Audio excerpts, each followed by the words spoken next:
Welcome to Lotus Whisper, Zen Tales for Sleep. Tonight, we explore a quiet path toward peace. A path found not in striving, but in a gentle belief in the universe. So often our minds are filled with the noise of worry, a feeling of being adrift in a world we cannot control. We search for solid ground, for answers that might calm our anxious hearts. But what if the answer is not to grasp more tightly, but to let go?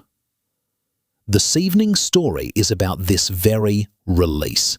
It is a journey from the restless mind that questions everything to the quiet heart that trusts the flow of life.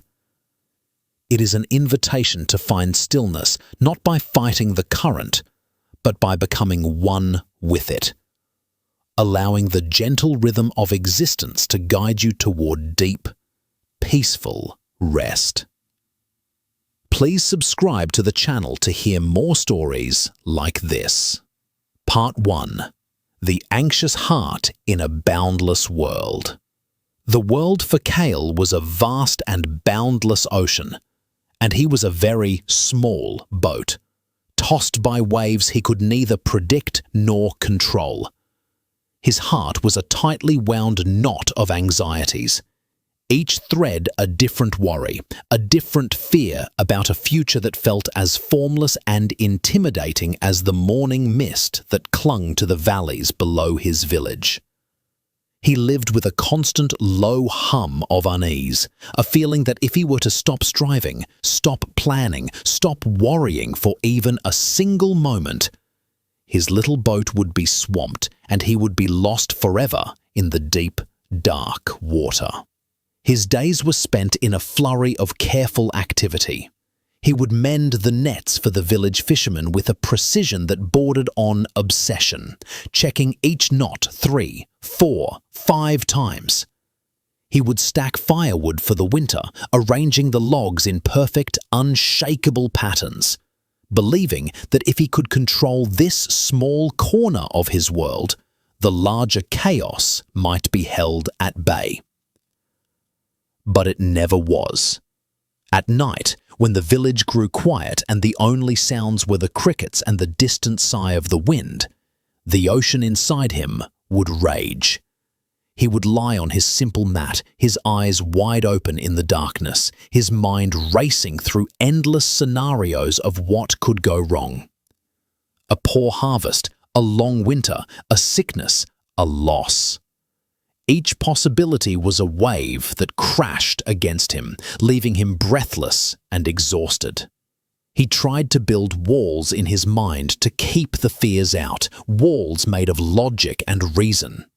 He would tell himself that the sun had risen every day of his life, that the seasons had always turned, that his worries were just shadows. But his heart did not listen to reason. His heart felt the tremor of uncertainty in the very ground beneath him. He felt a profound sense of separation from the world around him. He would watch the old woman who sold herbs in the market, her face a roadmap of wrinkles, her hands gentle and sure as she measured out leaves and roots. She moved with a quiet rhythm, as if she were a part of the morning itself. He would see the children chasing dragonflies by the stream, their laughter echoing in the clear air, their movements free and unburdened. They did not seem to be fighting the world. They seemed to be dancing with it. Kale felt as though he was watching life through a thick pane of glass. He could see the dance, but he could not hear the music. His own movements were stiff, calculated, his mind always one step ahead, trying to secure a future that was, by its very nature, unknowable. This constant effort was a heavy cloak he wore day and night, and its weight was becoming unbearable. One evening, as the sun bled orange and purple across the sky, an old traveler stopped in the village for a night's rest. He sat by the communal fire, sipping warm tea, and spoke of his journeys. He spoke of a master who lived high on the silent peak of Mount Kumo, a mountain that was always capped with clouds. The traveler said this master, whose name was Jin, did not offer grand sermons or complicated philosophies. He simply lived in a way that seemed to be in perfect harmony with the mountain itself. He moved like the slow drift of the clouds. He spoke with the quiet clarity of a mountain spring, and his presence was as still and deep as the ancient stones of his small temple. The traveler said that people went to him with hearts full of storms, and they left with a quiet sky inside them. They did not leave with answers, he explained, but they left without the need for them. The traveler's words fell like seeds into the troubled soil of Kale's mind. For days he could think of nothing else. Mount Kumo, a place of stillness, a master who did not fight the world, but was one with it. The idea was both terrifying and deeply alluring. To let go of his worries felt like letting go of the oars in the middle of his stormy ocean. And yet, he was so tired of rowing. His arms ached, his spirit was weary, and the shore was nowhere in sight. What if, he wondered, the only way to cross the ocean was to trust the currents? The thought was a whisper, a fragile thing in the loud chamber of his fears, but it persisted. It grew stronger with each sleepless night, with each day spent trying to impose order on a world that thrived on change.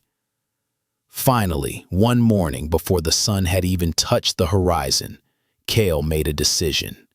He packed a small bag with a little rice, a water skin, and a spare robe. He did not tell anyone where he was going. His quest felt too personal, too fragile to be put into words.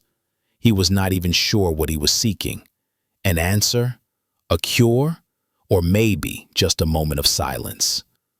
A single, blessed moment where the waves inside him would cease their crashing.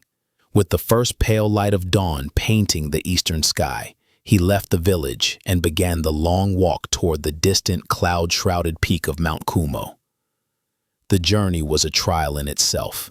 The path began gently enough, winding through familiar fields and forests where the air was sweet with the scent of pine and damp earth. But as he began to ascend, the land grew wilder, more formidable. The path became a narrow, rocky track that clung to the side of the mountain. The wind grew colder, and it carried a lonely, whistling sound as it moved through the jagged rocks and ancient, twisted trees.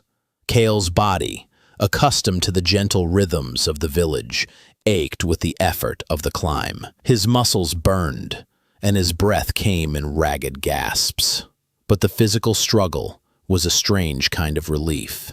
It was a simple, honest pain, a clear challenge that he could meet with each step. It was so different from the formless, suffocating pain of his anxiety. For 3 days he walked. The world of the village, with its routines and its familiar faces, fell away behind him, becoming a distant memory.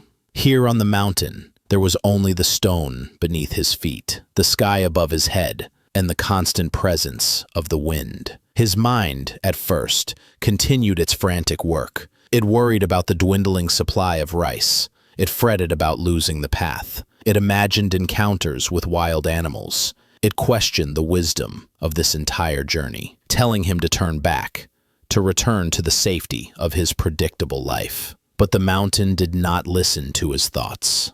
The sheer, overwhelming reality of it began to quiet him. The vastness of the landscape made his personal worries feel small, almost insignificant. He would stop to rest, leaning against a sun-warmed boulder, and look out over the endless sea of green valleys and smaller hills. He was a tiny speck in this immense world, and the thought, which once would have filled him with terror, now brought a strange sense of comfort. If he was so small, perhaps his problems were small too. The air grew thinner, cleaner. The sounds changed. The busy chatter of the lowlands was replaced by a profound silence, punctuated only by the caw of a distant hawk or the rustle of an unseen creature in the undergrowth. Kale began to notice things he would have overlooked before. He saw the intricate patterns of moss growing on a rock, a tapestry of green and gold. He saw a single, resilient flower pushing its way through a crack in the stone. He watched the clouds. the very clouds that gave the mountain its name, as they gathered and dispersed, constantly changing their shape, fluid and free. He was not trying to notice these things. His mind, exhausted from the climb and the constant internal chatter, was simply becoming still enough to see what was already there. On the evening of the third day, as the light began to fail, he saw it. Through a break in the swirling mist, nestled in a small plateau just below the summit, was a simple, wooden structure with a gently curved roof of dark gray tiles. It was the temple. It did not stand out from the landscape.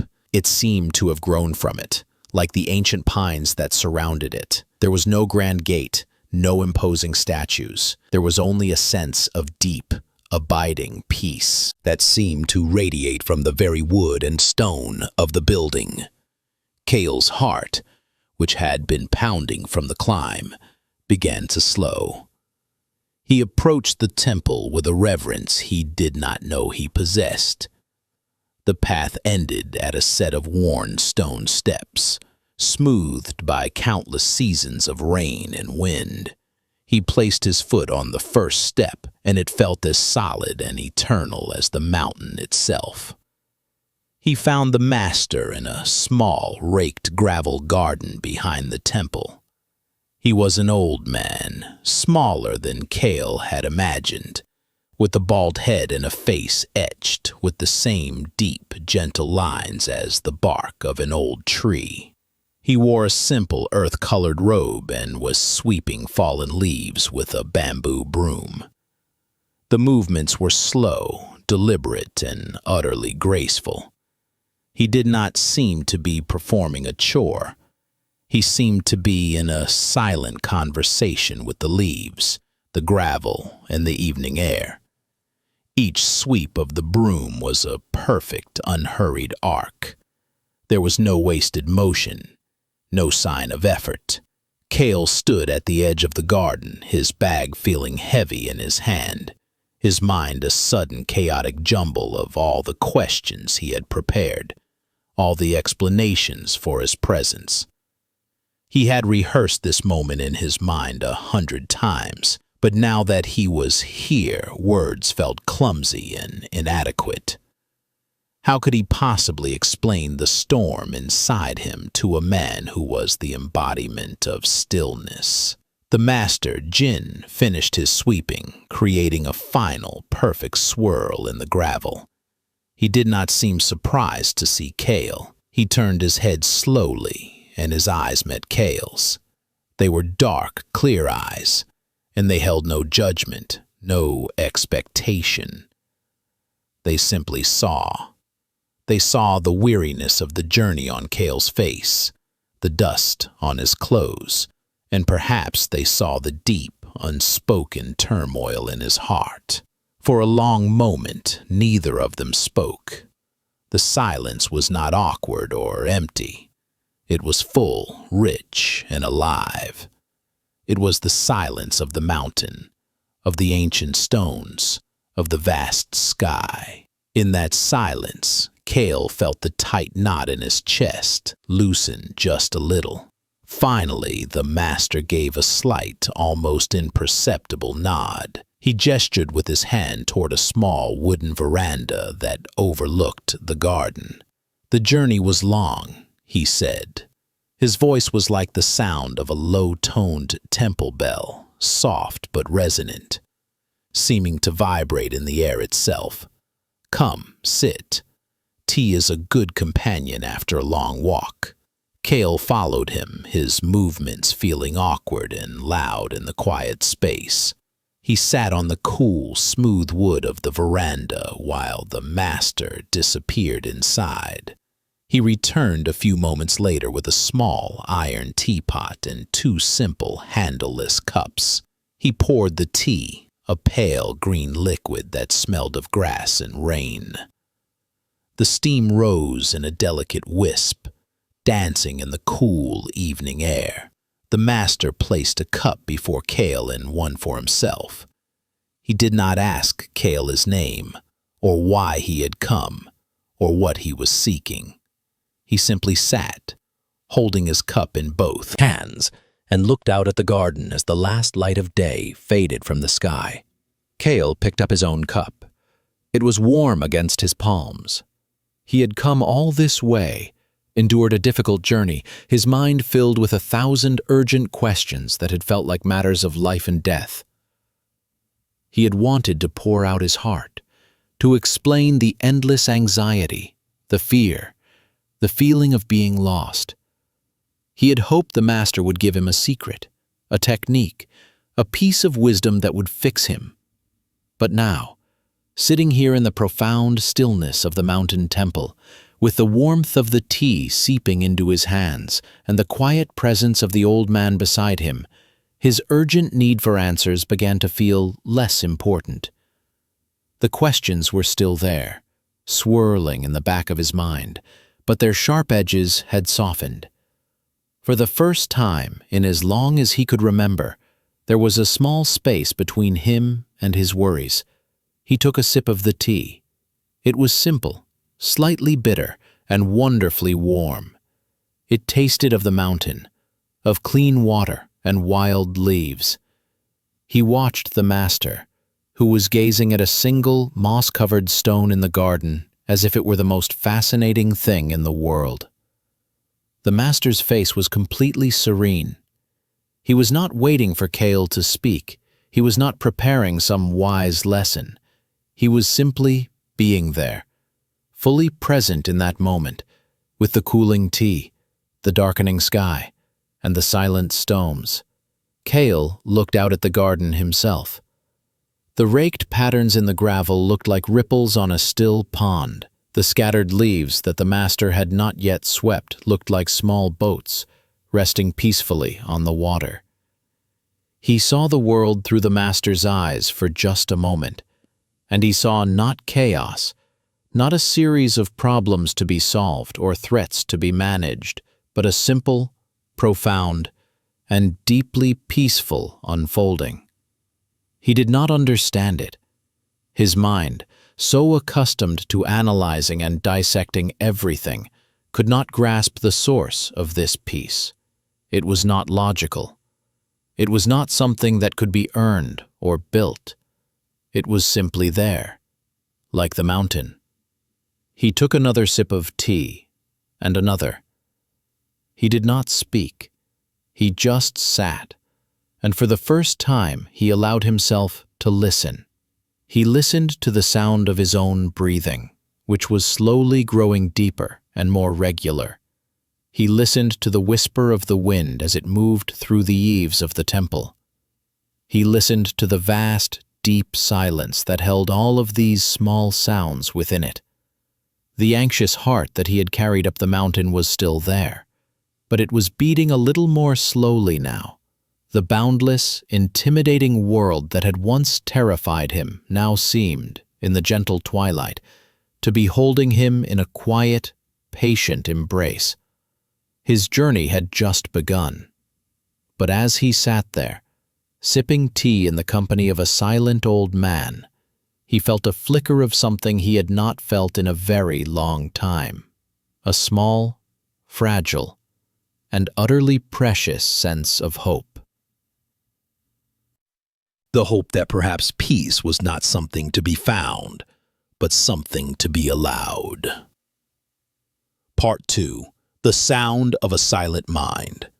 The following morning, Kale awoke to a sound he had never heard before. It was not the familiar crowing of a rooster or the chatter of early-rising villagers.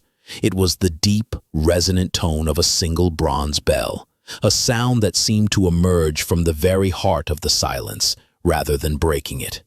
It rolled across the misty plateau, a wave of pure vibration that washed over him, clearing the lingering cobwebs of a restless sleep. He sat up on his simple mat. The air in the small room was cold and sharp, carrying the scent of old wood and the clean, earthy smell of the mountain.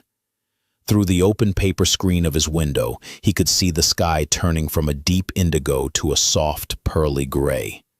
The world was still, held in the quiet moments before the dawn. He found the master Jin in the main hall of the temple. He was not praying or meditating in any formal way that Kale could recognize. He was simply standing before a small altar, upon which sat a single unlit candle and a plain wooden statue of the Buddha, its features worn smooth by time. Jin was arranging a single white flower in a simple clay vase. His movements were as slow and deliberate as they had been with the broom the evening before. Each tiny adjustment of the stem, each turn of the vase, was done with complete and gentle attention. Kale stood in the doorway, feeling the familiar urge to speak, to begin his explanation, to present his problem like a broken object in need of repair. The silence of the hall, however, seemed to press against his lips, and he remained quiet, watching. After a long while, Jin finished. He stepped back, his gaze resting on the single flower. He seemed to be listening to it, just as he had listened to the stones in the garden. Then, without turning, he spoke, his voice calm and even. "The mind is like a pond," he said. "When it is agitated with worries and fears, the water becomes cloudy. You cannot see the bottom. You cannot even see the reflection of the sky clearly. You came here seeking a way to clear the water." Kale's heart leaped. Finally, the teaching was beginning. He stepped forward, his words tumbling out in a rushed and tangled stream. "Yes, Master, my mind is never still. It is a storm of thoughts. I worry about the future, I regret the past, and I am never truly here, in the present. I try to reason with my fears, to build walls against them, but they always find a way in. I feel like I am constantly fighting a battle inside myself, and it is a battle I am always losing. I thought if I could just understand the world, if I could find the right answers, I could make the storm stop. I need to know how to control it, how to find peace." He finished, his breath coming in short bursts, the effort of putting his inner chaos into words leaving him feeling exposed and exhausted.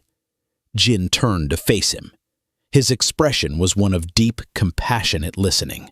There was no pity in his eyes, but no easy reassurance either. He simply held Kale's gaze, allowing the young man's frantic energy to settle in the quiet space between them. He did not offer a comforting phrase or a complex philosophical argument. He did not tell Kale that his fears were illusions, or that he should simply think positive thoughts. When he finally spoke, his words were not an answer but a question, a very strange question. "I understand," Jin said, his voice as soft as moss. "You have spent your life using your mind to solve the problems created by your mind. It is like trying to smooth water with a flat iron. Let us try a different way. Forget your worries for a moment. Forget everything you think you know. I want you to listen for something. Do not think, just listen." He paused, his eyes holding Kale's. "Before your father and mother were born, what was your original face?" Kale stared at him, bewildered. The question made no sense. His original face? Before his parents were born? It was a logical impossibility. His mind, the very tool he had relied on his entire life, immediately began to churn, trying to grab hold of the question and dissect it. He thought of his ancestors, of the long, unbroken chain of life that led to his existence. Was that his original face? A collection of all the faces that came before him? He thought of the philosophical idea of a soul, a pre-existing essence. Was that what the master meant? Or was it a trick question, a riddle, whose answer was something simple and clever, like the face of the universe, or the face of emptiness? His head was suddenly buzzing with possibilities, each one more abstract and unsatisfying than the last. He looked at Jin, expecting some clue, some hint in the master's expression, but Jin's face was as calm and unreadable as the surface of a deep lake. He simply stood there, waiting. Kale felt a surge of frustration. He had climbed a mountain, poured out his heart, and in return, he had been given an impossible riddle. "Master," he began, "I don't understand. How can I have a face before my parents existed? It is not possible. You are thinking, Jin said gently. I did not ask you to think. I asked you to listen. The answer is not in your thoughts. Your thoughts are the clouds. The original face is the sky. Do not search for it in the clouds. He then turned and walked slowly out of the hall, leaving Kale alone with the silent Buddha, the single white flower, and the question that echoed in the vast, empty space of his mind. For the next several days, Kale's life at the temple fell into a simple, unchanging rhythm. He would wake to the sound of the bell. He would perform his morning chores.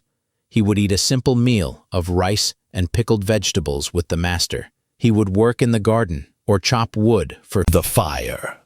And through it all, the question was his constant companion. It was a stone in his shoe, a persistent hum beneath the surface of his other thoughts. His first approach was to attack it with the full force of his intellect. While he swept the fallen leaves from the temple veranda, his mind was a whirlwind of metaphysical speculation. He tried to imagine the world before his own consciousness. Was it a void? Was it a sea of energy? If he had a face then, it must be a metaphor for his true nature, his essence. So what was that essence? He tried to reason it out. He was a collection of memories, feelings, and physical sensations. But all of those things came after his birth. They could not be his original face. So he must be something deeper, something that existed before all of that. But what? The more he thought, the more tangled the logic became. He felt like a man trapped in a room made of mirrors, seeing endless reflections of his own confusion, but no way out. One afternoon, as he was carrying water from the mountain spring, he thought he had found an answer. His original face was nothingness, the absence of self. It was a concept he had heard whispers of in philosophical discussions in the village. It felt profound, clever. He hurried to find Jin, his heart pounding with the excitement of having solved the puzzle.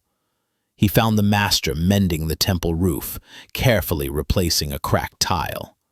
"Master," Kale called up, unable to contain himself. "I have the answer. My original face is emptiness. It is the void from which all things arise." Jin paused his work. He looked down at Kale, his eyes clear and calm.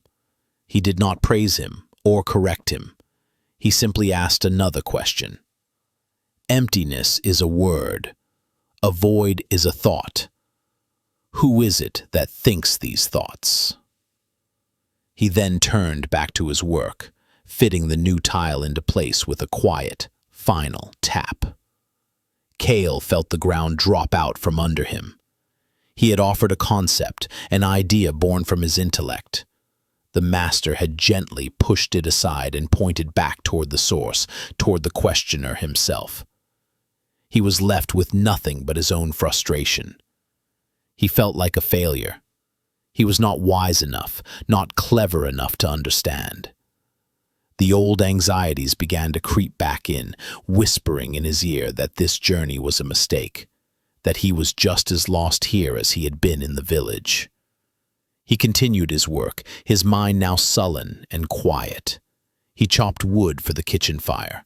He brought the axe down again and again, the sharp crack of the splitting logs echoing in the still mountain air. Thud, crack, thud, crack. He focused on the physical act, the weight of the axe in his hands, the strain in his shoulders, the clean, sharp scent of the pine resin. His thoughts were still there, a frustrated buzz in the back of his mind, but the rhythm of the work began to take over. Thud, crack. He was not thinking about his original face. He was not thinking about anything. There was only the axe, the log, and the clean split. For a few moments, the world became very simple.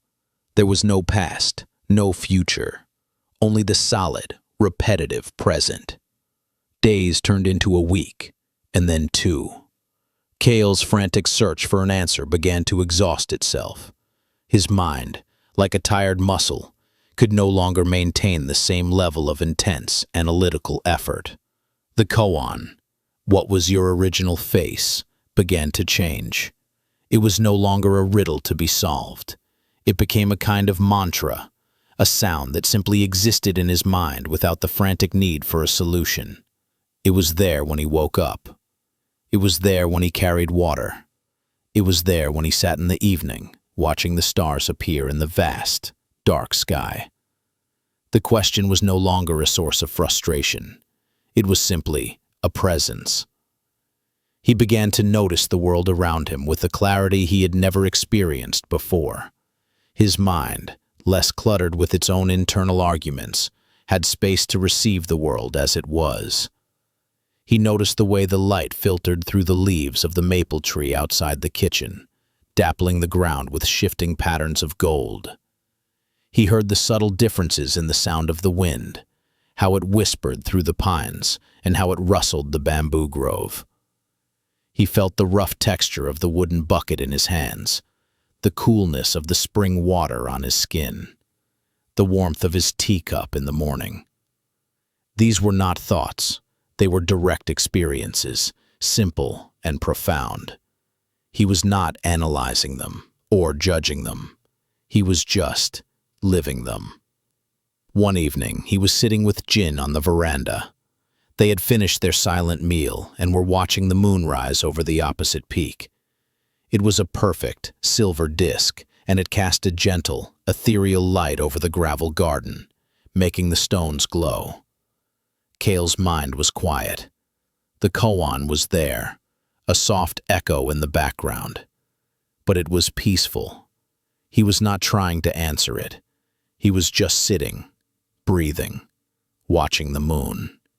"The moon is beautiful tonight," Jin said softly, breaking the long silence. "Yes, it is," Kale replied, his voice quiet. "Where is the moon?" Jin asked. Kale pointed. "It is there, in the sky." Jin nodded. Then he pointed to a large stone basin in the garden, which was filled with water for the birds.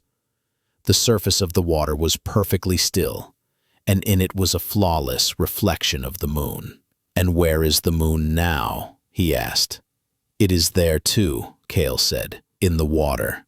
"Is the moon in the water the real moon?" Jin asked. "No," Kale said, thinking for a moment. "It is just a reflection. The real moon is in the sky." "And yet," Jin said, "if you had never seen the sky, you would believe the moon was in the water. You might spend your whole life trying to catch it, to hold it. You would stir the water, and the moon would break into 1,000 pieces. You would become frustrated, believing you had destroyed it. But all the while, the real moon would be shining peacefully in the sky, untouched by your efforts." Kale looked from the reflection in the water to the moon in the sky, and in that moment, something shifted deep inside him. He understood. His thoughts, his worries, his endless analysis of his own anxiety, his frantic search for an answer to the koan. They were all like his hands stirring the water. They were reflections, distortions. They were not the real thing. He had been trying to solve the problem of the agitated water, never realizing that all he needed to do was let it become still. The answer he was looking for was not a concept, not an idea, not a clever phrase. The answer was the stillness itself. His original face was not something to be found in the past or in a philosophical idea. It was here, now, in this moment of pure, unclouded awareness. It was the silent presence that was watching the moon. It was the quiet consciousness that was hearing the Master's voice. It was the simple, profound being that existed before the labels, before the stories, before the worries. It had no name, no form. It was as vast and silent as the night sky. He did not jump up and shout that he had found it. There was nothing to find. It had been there all along. A deep sense of peace settled over him, a peace so profound it felt like coming home after a long and weary journey. He looked at Jin, and for the first time he truly saw him. He saw not just an old man, but a reflection of the same vast, quiet sky that he now felt within himself. He bowed his head, a gesture of gratitude that came from the very core of his being. He did not have an answer in words. He had something far better. The water of his mind was still, and in it he could finally see the clear, unwavering light of the moon. The sound of his silent mind was not an absence of noise.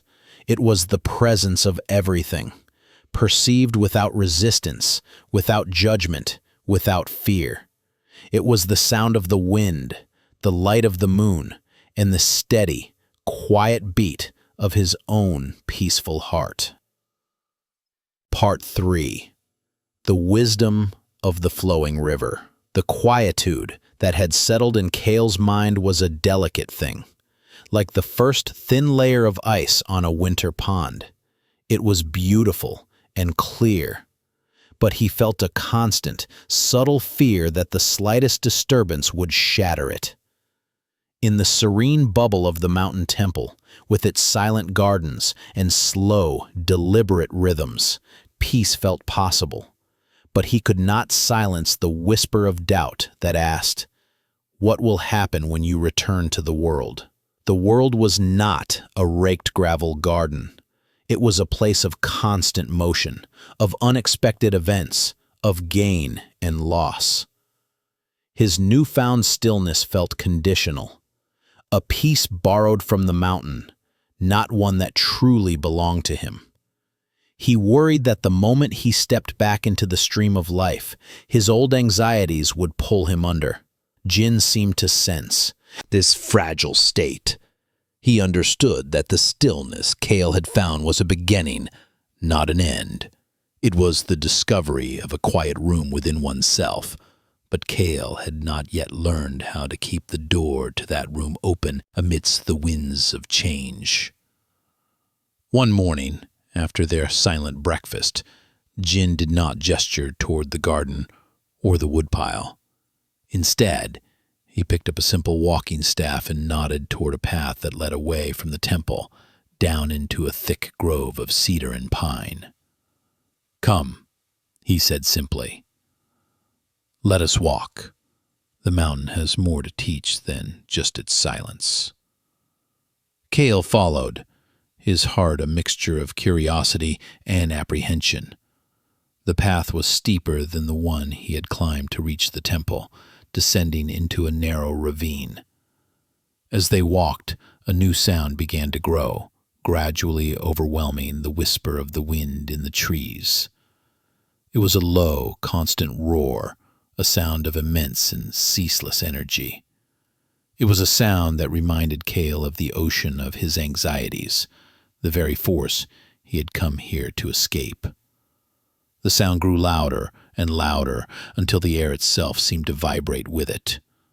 Finally, the path opened onto a ledge of flat gray rock, and before them was the source of the sound, a wide, powerful mountain river. It was not a gentle stream. It was a torrent of life, a muscular flow of water the color of jade, churning with white foam as it crashed and tumbled over a bed of massive, ancient boulders. Sunlight shattered on its surface, creating a million glittering points of light. The spray from the rapids rose in a cool, fine mist that dampened Kale's face and robe. The sheer, raw power of it was breathtaking and a little frightening.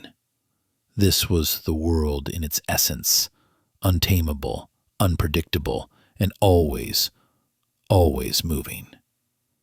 Kale stood there, feeling small and tense, the roar of the water echoing the familiar roar of his own restless mind. He felt the ice on his inner pond begin to crack.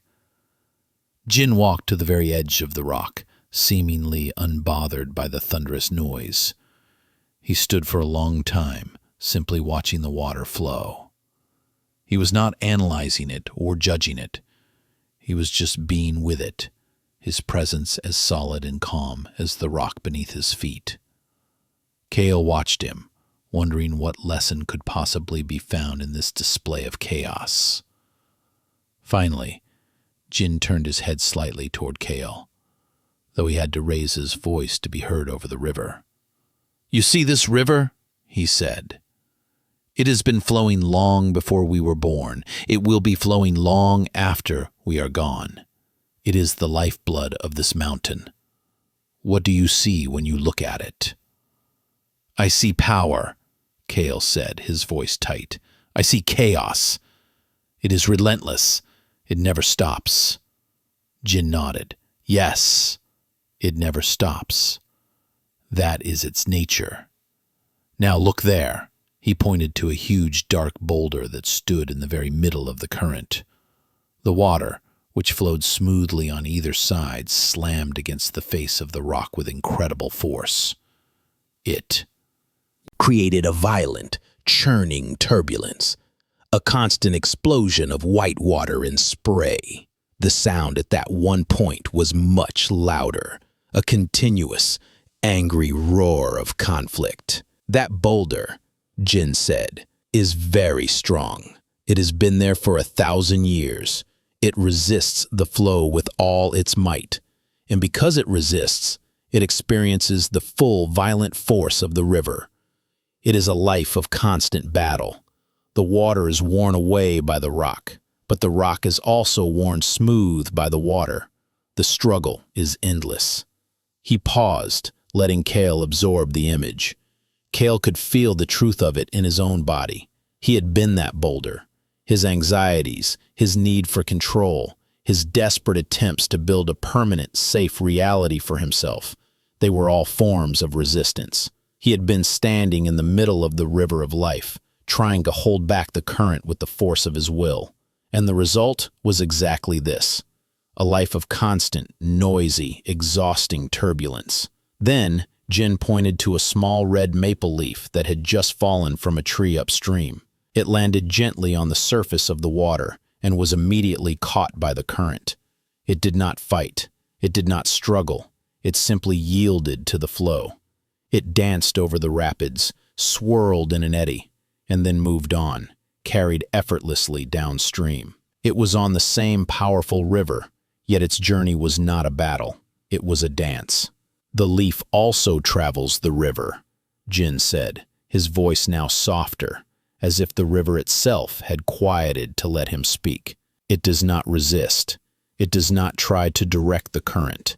It trusts the water to carry it. Its journey is graceful and without struggle. The boulder and the leaf are in the same river. Their experience of it is entirely different. You have been the boulder for a very long time, Kale. Perhaps it is time to learn to be the leaf."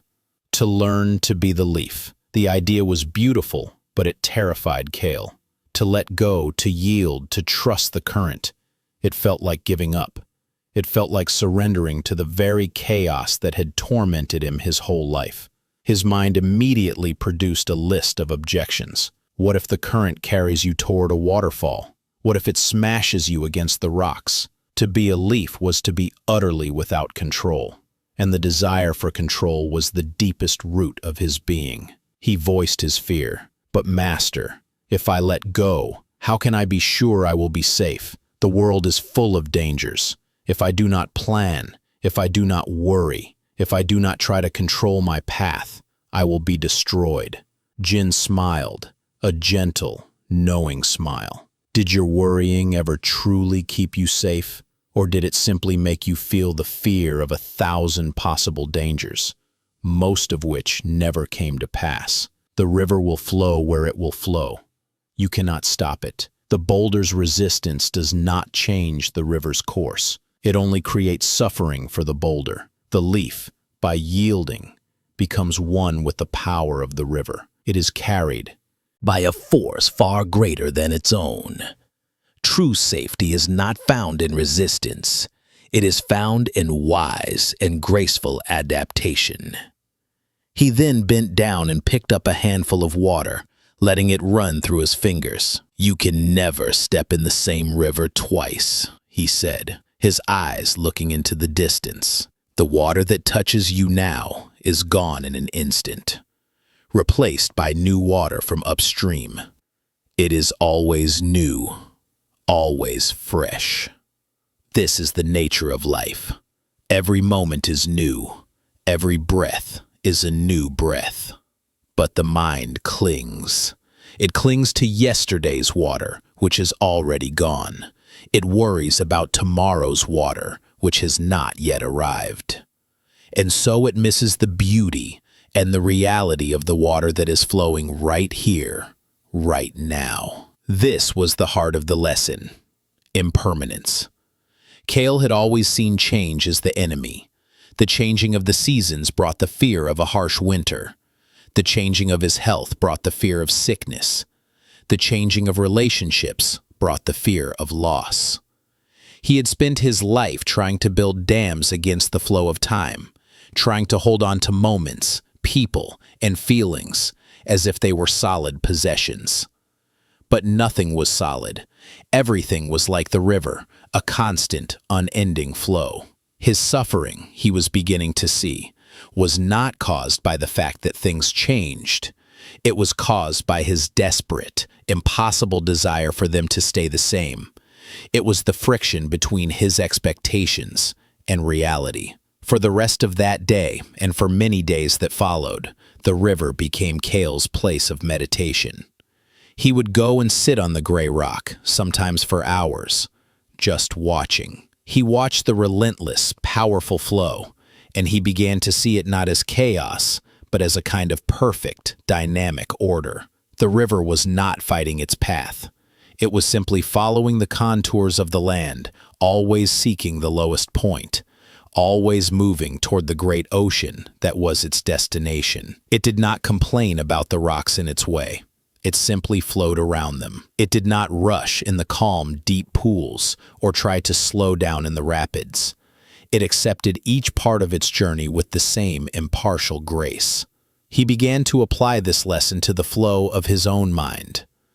When a worried thought arose, a memory of a past mistake, or a fear of a future event, he would picture it as a piece of driftwood in the river. Before, he would have snatched it from the water, held it, examined it, obsessed over it. Now, he practiced letting it go.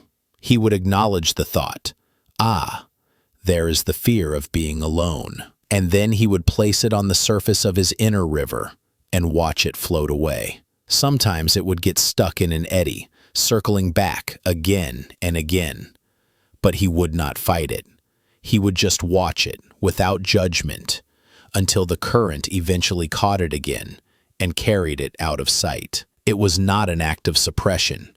It was an act of release. He was not trying to stop the thoughts from arising. He was simply ceasing to cling to them. He noticed something remarkable. The less he struggled with his thoughts, the less power they had over him. They came and went like clouds in the sky, like leaves on the water. They were a natural part of the scenery, not the entire landscape. The quiet space he had discovered within himself, the clear sky of his original face, was always there, behind the passing clouds.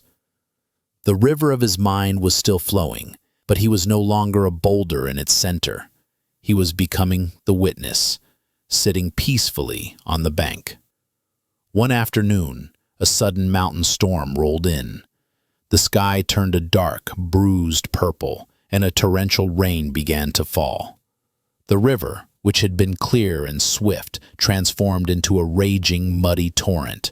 It swelled over its banks, carrying whole branches and debris in its churning water. It was a terrifying display of nature's power.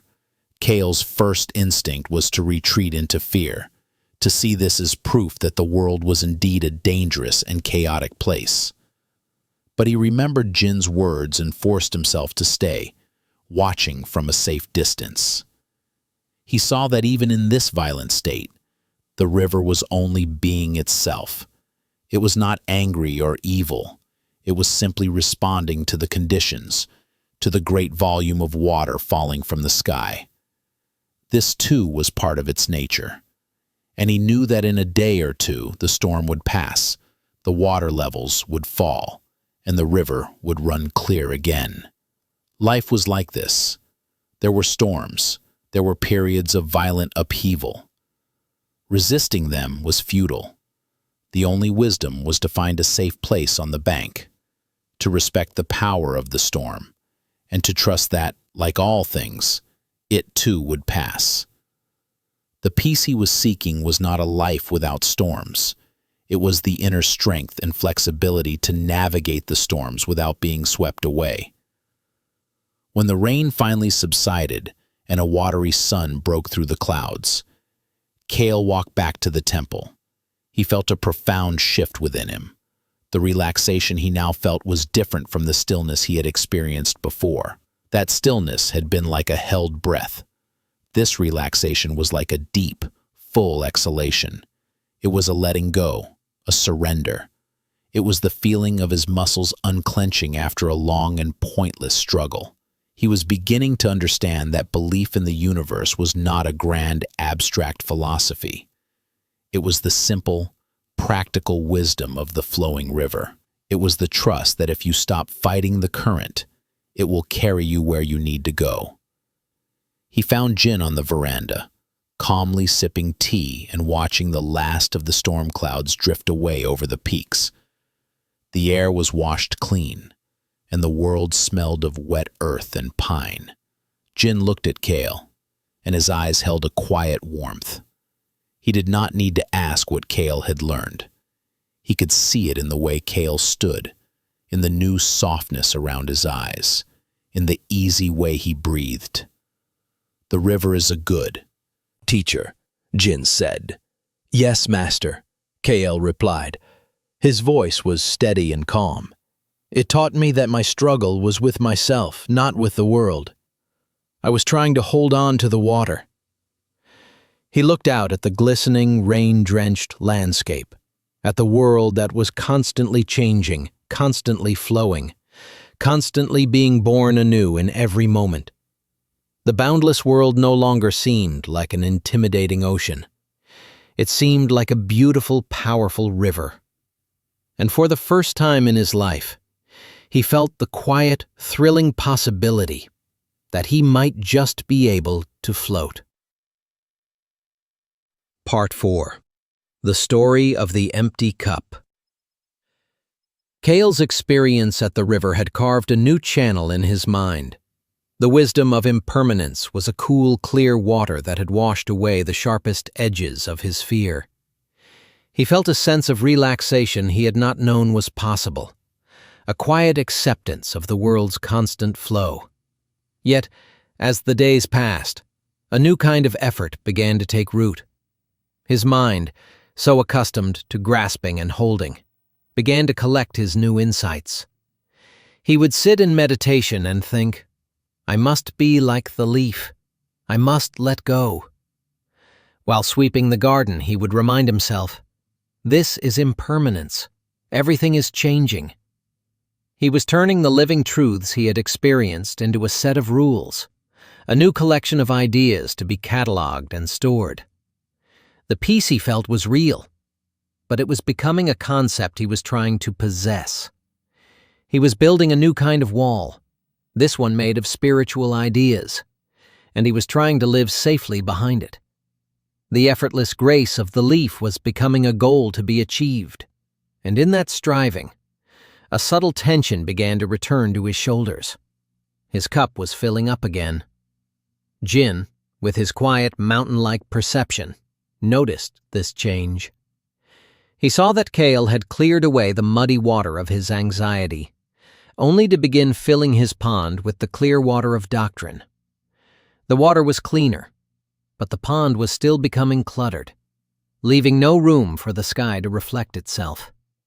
He knew that another direct lesson, another metaphor, would only give Kale one more thing to collect. The young man did not need more knowledge. He needed less.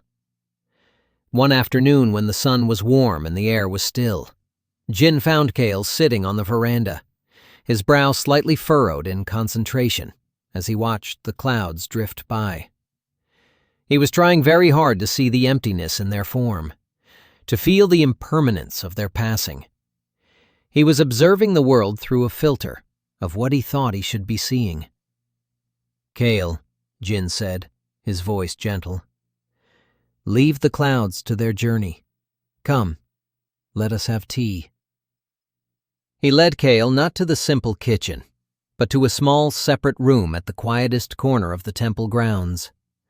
The room was bare, save for a few tatami mats on the floor, a hanging scroll in an alcove depicting a single stroke of ink that looked like a circle, and a sunken hearth in the center, where a small charcoal fire glowed with a soft orange light. An old iron kettle, dark and heavy, sat on a tripod over the coals, humming a low, contented song as the water inside it neared boiling. The air was filled with a sense of profound stillness and the faint, clean scent of straw, old wood, and charcoal. They knelt on cushions on opposite sides of the hearth. Jin's movements were a silent lesson in themselves. He handled the simple bamboo and ceramic tools of the tea ceremony with a reverence that made them seem like precious jewels. There was no hurry, no wasted motion. His entire being was focused on the simple act of preparing a bowl of tea. He ladled hot water from the kettle into a beautiful dark glazed bowl, warming it. He then emptied the water and carefully wiped the bowl with a clean linen cloth. He took a small bamboo scoop and measured out a portion of bright green powdered tea, placing it in the bowl. Then, with the same ladle, he poured more hot water over the powder. He picked up a bamboo whisk, its delicate tines expertly crafted, and began to whip the mixture. The sound was a soft rhythmic scratching, the only sound in the room besides the hum of the kettle and their own quiet breathing. Kyle watched, mesmerized. The process was so simple, yet so profound. It was life stripped down to its essential elements: fire, water, earth in the form of the clay bowl, and human presence. His mind, which had been busy trying to be spiritual, began to quiet down, drawn into the simple present reality of the ceremony. Finally, Jin stopped whisking. The tea was a perfect frothy jade green, a vibrant life force held within the dark earth of the bowl. He turned the bowl with practiced grace and placed it on the mat before Kyle. Kyle bowed his head in gratitude, picked up the bowl in both hands and took a sip. The flavor was strong, slightly bitter, yet deeply refreshing.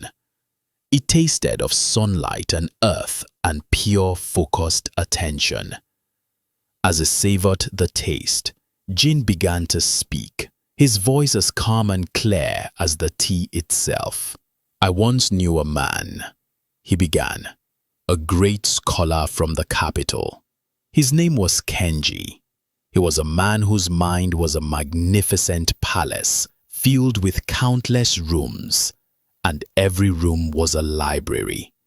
He had read every sacred text, every sutra, every word of the great masters that had ever been written down. He could recite long passages from memory and could debate the finest points of philosophy for days on end. When he spoke, his words were intricate and brilliant, like a tapestry woven from threads of pure logic. He was famous throughout the land for his knowledge, but he was not a happy man. For all his knowledge, his heart was not at peace. He carried his learning like a great weight on his shoulders." Jin paused and took a sip from his own bowl of tea. Kyle listened, his own cup resting warmly in his hands, feeling a strange sense of recognition. Kenji heard stories, Jin continued, of an old master who lived alone in a simple hut on a remote mountain, much like this one. The story said this master had no books and gave no lectures, but that his very presence was a teaching, and that those who met him found a peace that could not be written in words. Kenji, in his pride, thought that this master must possess some final, ultimate piece of knowledge that was missing from his own collection.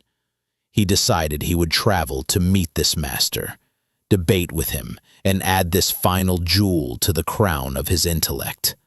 He believed that with this last piece of the puzzle, he would finally understand everything, and then he would be at peace. Kale could picture the scholar perfectly, proud, intelligent, and driven by a deep, unacknowledged fear. He could see the man's journey, his mind rehearsing arguments, preparing to display the vastness of his understanding. After a long and difficult journey, Jin said, Kenji arrived at the master's hut. It was even more simple than he had imagined. A small dwelling of wood and paper that seemed to be a part of the forest itself. The master was an old man with a kind, weathered face and eyes that shone with a clear, bright light. He welcomed Kenji warmly and invited him in for tea. Kenji, impatient to begin his intellectual conquest, barely sat down before he began to speak. He spoke of the nature of reality, of the path to enlightenment, of the subtle meanings hidden in the ancient texts. He explained the doctrine of emptiness, the theory of interconnectedness, and the 12 links of dependent origination. He talked for over an hour, his voice filling the tiny hut, his intellectual palace on full display. The old master did not interrupt. He simply sat and listened, his expression one of complete compassionate attention. He nodded from time to time, his gaze never leaving Kenji's face. Jin's voice was so calm, so immersive, that Kale felt he was sitting in that very hut, listening to the scholar's endless stream of words. Finally, Jin went on, Kenji ran out of things to say. He had laid out all of his knowledge, all of his understanding. He sat back, exhausted but triumphant, and waited for the master to be impressed, to acknowledge his brilliance and perhaps to offer that one final secret. The old master simply smiled. Your learning is as vast as the sky, he said. You must be very thirsty after such a long talk. Let me pour you some tea. The master took a simple, earthenware cup and placed it in front of the scholar. He picked up his teapot, its spout steaming gently, and began to pour. The tea was a lovely amber color, and it filled the cup, rising steadily toward the brim. Kenji watched, waiting. The tea reached the lip of the cup, and then the master kept pouring. The tea spilled over the edge, running down the side of the cup, forming a dark, spreading pool on the simple wooden tray. It flowed over the edge of the tray and began to drip onto the clean tatami mat. Kenji stared in disbelief. The master's face was perfectly serene as he continued to pour the tea into the overflowing cup. "Stop!" Kenji finally cried out, unable to bear it any longer. He was shocked and a little offended. "What are you doing? The cup is full. It's overflowing. No more will go in." The old master stopped pouring. He set down the teapot and looked at Kenji. His eyes filled not with senility or madness, but with a deep, profound wisdom. "Yes," the master said softly, "like this cup, you are full. You are full of your own opinions, your own ideas, your own speculations.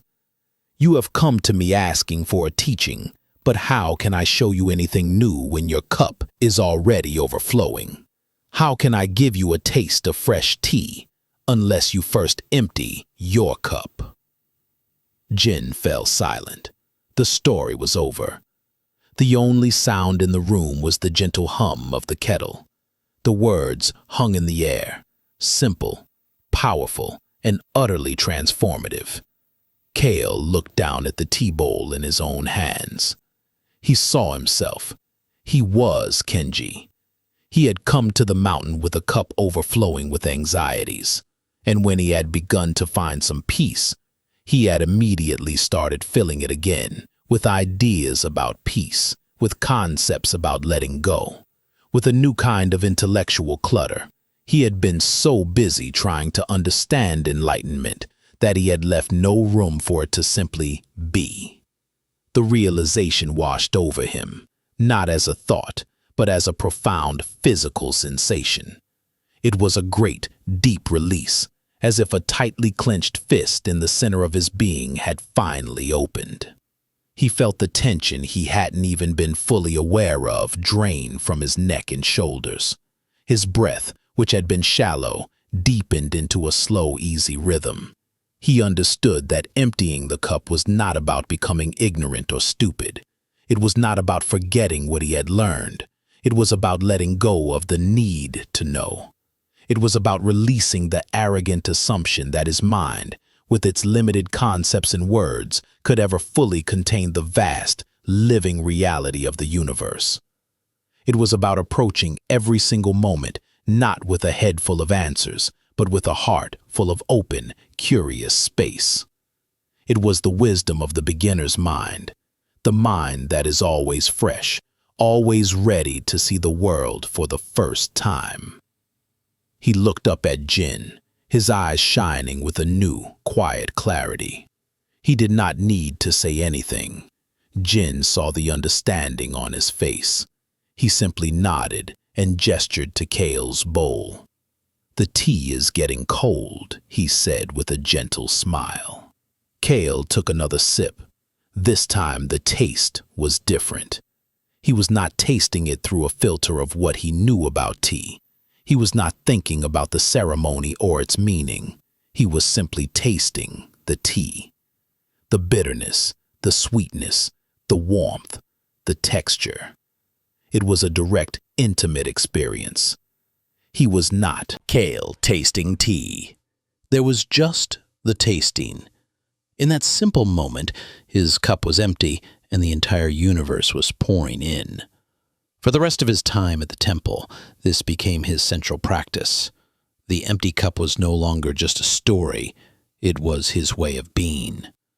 When he went to the river, he did not go to think about impermanence, he went to listen to the water. When he worked in the garden, he did not try to find zen in the pulling of weeds. He just pulled the weeds, feeling the earth in his hands, the sun on his back. He let go of the commentary, the endless internal narrator that was always explaining his life to him. He was learning to live his life instead. This practice of emptying brought a deep and abiding relaxation that settled into his very bones. It was the relaxation that comes from putting down a heavy load you did not even realize you were carrying. The load of being an expert, the load of having to have an opinion, the load of trying to fit the boundless living world into the small, neat boxes of his mind.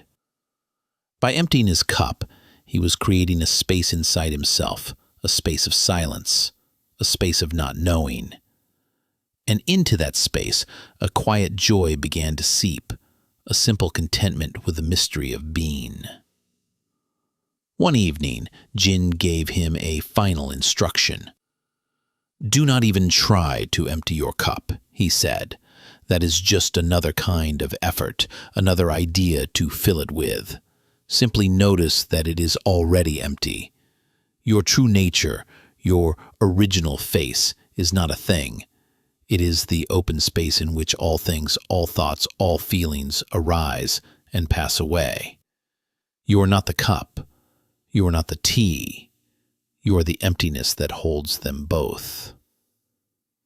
Kale sat in the deep twilight, holding his empty bowl. He understood. The search was over. There was nothing to find, nothing to gain, nothing to add. The only task was to release, to let go, to allow his mind to be as open and vast as the evening sky, and to allow the stars of the present moment to shine within it, one by one, without needing to name them, without needing to possess them. It was the deepest form of trust, the most profound relaxation. It was the peace of the empty cup, a peace that was not an acquisition, but a homecoming to the quiet, spacious truth of his own being. Part 5. Putting down the heavy stone. The peace of the empty cup was a vast, clear sky within Kale. For many days he lived under this sky, feeling its spaciousness in every breath. The world seemed to move through him without leaving a trace. The sound of the wind, the warmth of the sun, the taste of rice, each experience was fresh, immediate, and complete in itself. He had let go of the need to understand, and in doing so had found a quiet, intuitive understanding that was deeper than any knowledge he had ever sought. He was learning to live without clinging, and in this he found a profound and simple freedom. But the mind, like a garden, has deep roots. While he had been busy clearing the surface weeds, an old, gnarled root remained, buried deep in the soil of his memory. One afternoon he was carefully tending to the small patch of moss that grew near the temple's water basin. The work was a meditation. His hands moved slowly, gently removing a fallen twig or a stray weed, his attention fully absorbed in the intricate, miniature forest of green. The sun was warm on his back, and a deep sense of contentment filled him. In this state of open stillness, a memory arose. It did not rush in like a storm, but surfaced gently, like a dark shape rising from the bottom of a clear lake. It was the face of a boy named Ren. Ren had been his closest friend in the village. They had grown up together, sharing secrets, dreams, and the boundless adventures of childhood. But one summer, when they were on the cusp of manhood, a dispute over a small inheritance, a piece of land Kale's family believed was rightfully theirs, had turned bitter.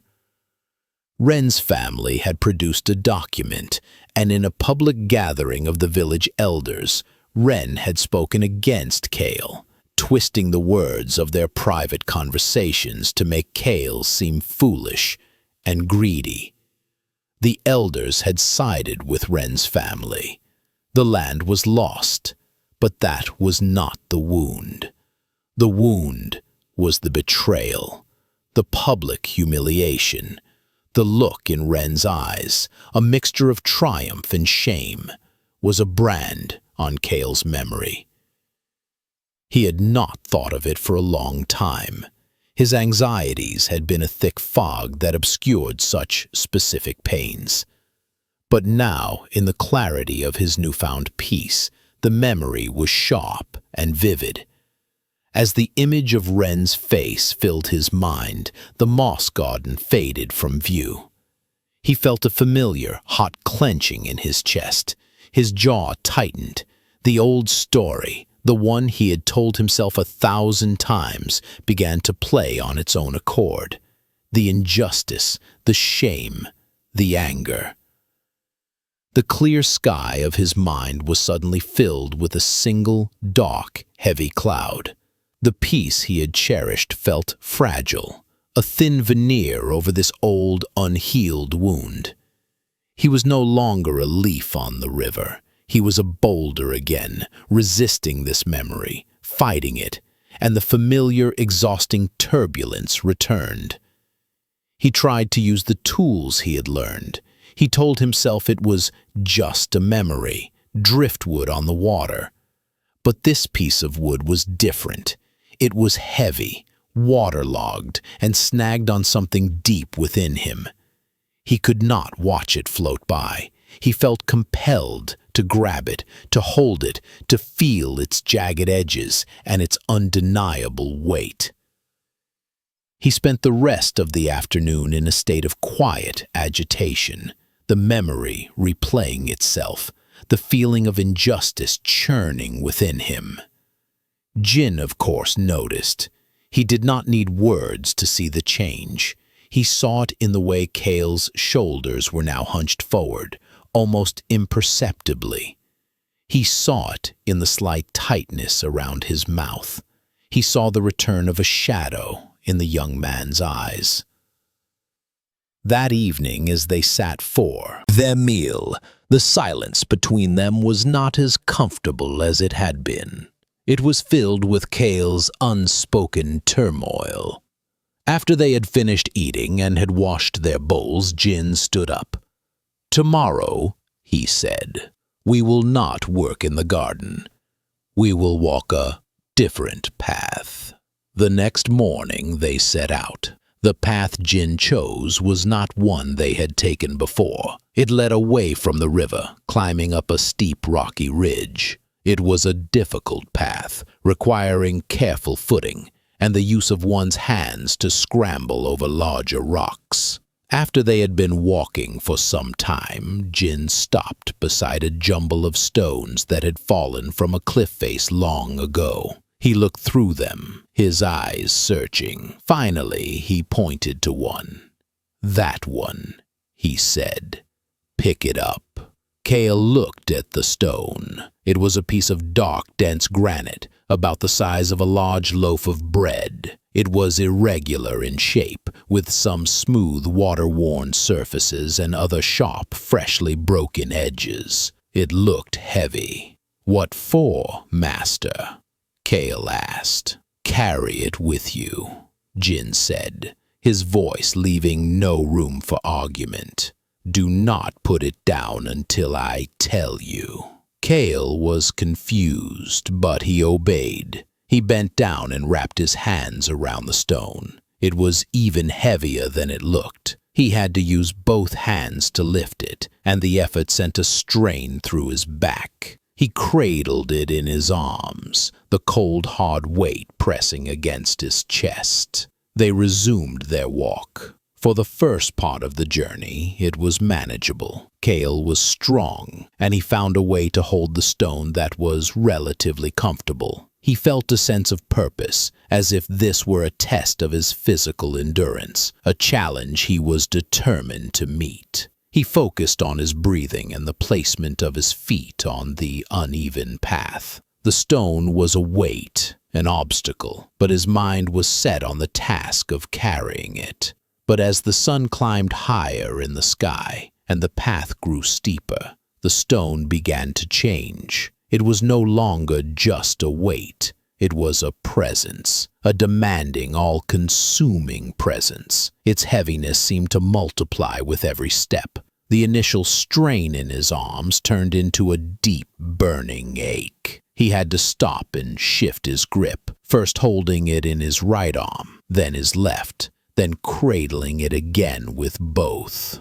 Each position offered only a moment of relief before the pain began anew. The sharp edges, which he had tried to avoid, now seemed to find their way into the soft flesh of his palms and forearms, no matter how he held it. His perception of the world began to shrink until it was composed of only two things, himself and the stone. He no longer noticed the breathtaking views from the ridge, the cry of a hawk circling high above, or the delicate purple flowers growing in the crevices of the rocks. His entire awareness was focused on the ache in his muscles, the rough texture of the granite against his skin, and the sheer relentless effort of moving forward one more step. The walk was no longer a meditation. It was an ordeal. The stone was his entire world, and it was a world of pain. A slow, simmering resentment began to build in his mind. Why was the master making him do this? It was pointless. It was cruel. What could possibly be learned from this brute suffering? He looked at Jin, who walked a few paces ahead, his movements light and unburdened, his staff tapping a quiet rhythm on the stones. The master's ease seemed to mock Kale's struggle. The anger Kale felt toward Ren, the memory he had been wrestling with, began to merge with his frustration toward Jin.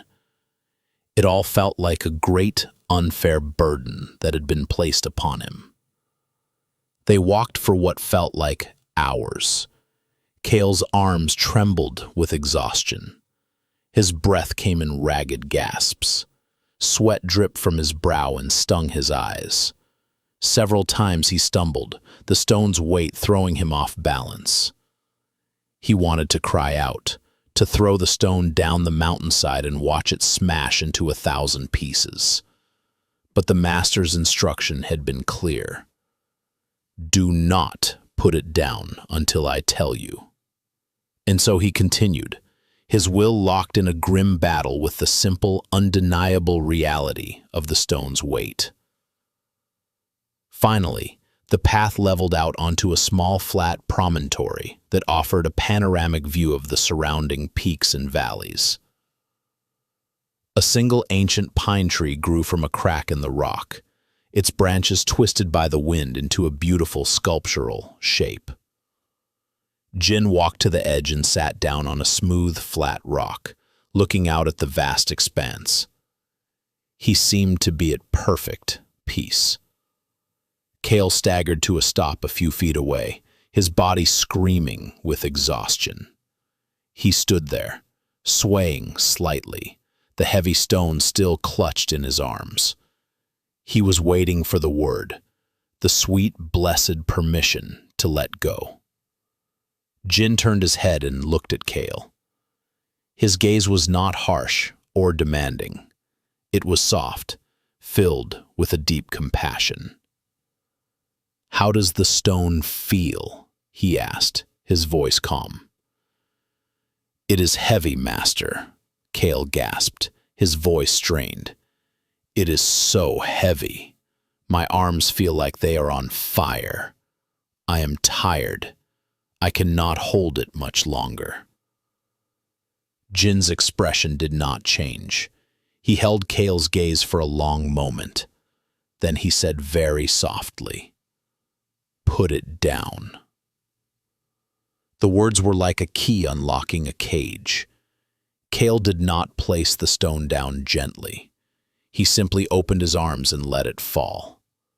It landed on the rocky ground with a solid final thud that seemed to shake the very ground beneath him. The release was instantaneous and overwhelming. A wave of relief, so profound it was almost dizzying, washed through him. He felt the blood rush back into his numb, aching fingers. He raised his arms, which now felt impossibly, miraculously light, as if they might float away. He took a deep, shuddering breath, the first full breath he had taken in hours, and the clean mountain air filled his lungs. He looked at his empty hands, then at the stone lying inert on the ground. It was just a rock. It had no power on its own. It was just a piece of the mountain. He sank to the ground, his legs too weak to hold him, and sat there, breathing, feeling the lightness, the freedom, the absence of the weight. After a long silence, Jin spoke again. "The stone is heavy, but was its heaviness the true cause of your suffering?" Kale looked at him, confused. "Yes, master, of course it was. It was a terrible weight to carry." "Think again," Jin said gently. "The suffering did not come from the stone's weight. It came from your decision to hold on to it for so long. The pain was in the carrying. At any moment on our walk, you could have put it down." "But you told me not to," Kale protested. "You commanded me to carry it." "Yes," Jin agreed. "And you chose to obey. Just as long ago, you chose to pick up another stone. The memory of your friend Ren, the story of his betrayal. That is a stone you picked up one day, and you have been carrying it ever since. You cradle it in your arms. You feel its weight every day. You let its sharp edges cut into you. You think the memory itself is the source of your pain. But the memory is just a stone, lying on the ground of the past. The pain, the real suffering, comes from your own choice in this moment and every moment to pick it up and carry it with you on your journey. The truth of Jin's words struck Kale with the force of a physical blow. He saw it with perfect, painful clarity. The anger, the resentment, the endless replaying of the story, it was all his own doing. He had been holding that stone for years. He had believed that carrying it was necessary, that it was a matter of justice. He thought that by constantly feeling the pain of the betrayal, he was somehow proving how wrong Ren had been. But who had it punished? Ren was in the village living his life. The only person who had suffered from the weight of that stone was Kale himself. It had made his own journey heavy. It had exhausted his spirit. It had made him stumble. "We carry these stones for many reasons," Jin continued, his voice like a soothing balm. "We carry them out of pride. We carry them because we think they define us. I am the one who was wronged. It becomes part of our story, part of who we think we are. We think that to put the stone down would be to say that what happened did not matter. But that is not true. Putting the stone down is not about the other person. It is not about condoning what they did. It is an act of compassion for yourself. It is a choice for freedom. It is the simple, wise recognition that you no longer wish to be burdened by a weight that serves no purpose." Kale looked at the granite stone on the ground. Then he closed his eyes. In his mind, he saw the memory of Ren's betrayal not as a flickering, painful movie, but as a solid object, a dark, heavy stone. He saw his own hands for years wrapped tightly around it. He felt the familiar ache, the familiar strain, and then, with a conscious act of will, an act of profound self-kindness, he pictured himself opening his hands. He let the stone fall. It did not shatter or disappear. It simply came to rest on the ground. It was still there, a part of the landscape of his past, but he was no longer carrying it. A feeling of lightness, far deeper than the physical relief he had felt moments before, spread through his entire being. It was the lightness of forgiveness, not necessarily of Ren, but of the past. He was letting it be. He was releasing himself from the prison of his own resentment. The space that the stone had occupied in his heart was now empty, and that emptiness was filled with a quiet, gentle peace. He opened his eyes and looked at Jin. A single tear traced a path through the dust on his cheek, but it was not a tear of sadness. It was a tear of release. "Thank you, Master," he whispered.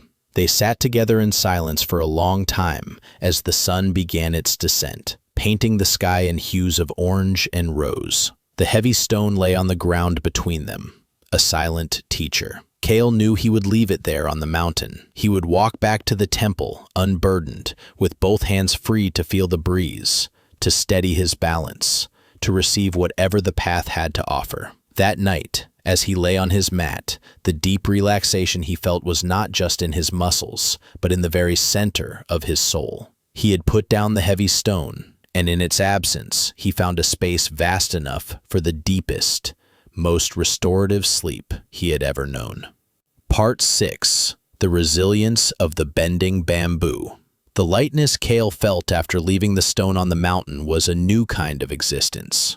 It was not the fragile stillness he had first discovered, a state that required the perfect, quiet conditions of the temple to survive. This was a more robust peace, a peace that came from subtraction, not addition.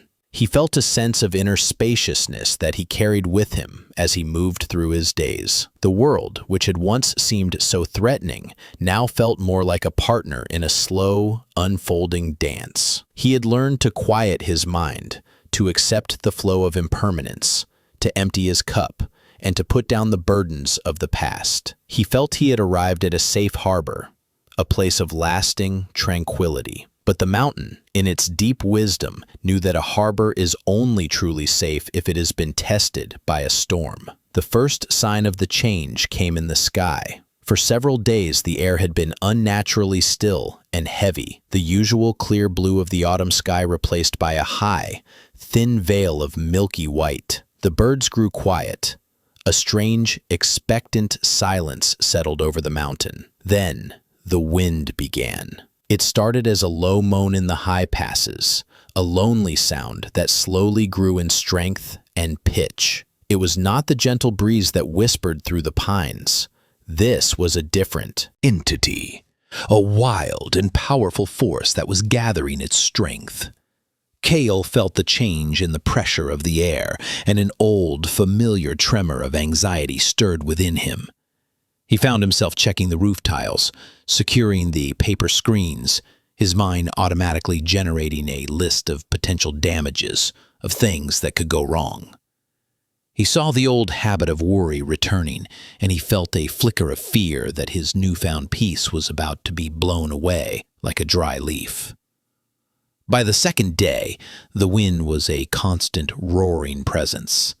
It tore at the temple, rattling the wooden shutters and finding its way through every tiny crack, filling the halls with a ceaseless, mournful howl. The sky was a turbulent sea of bruised gray clouds that raced across the peaks. Kale watched from the relative safety of the veranda as the trees in the surrounding forest were thrashed and tormented. He saw them as individuals, each one fighting its own desperate battle against the gale. His heart ached for them, for their struggle. He saw their fight as his own, a reflection of his lifelong battle against the overwhelming forces of the world. Jin seemed entirely unperturbed. He went about his daily routines with the same unhurried calm as always.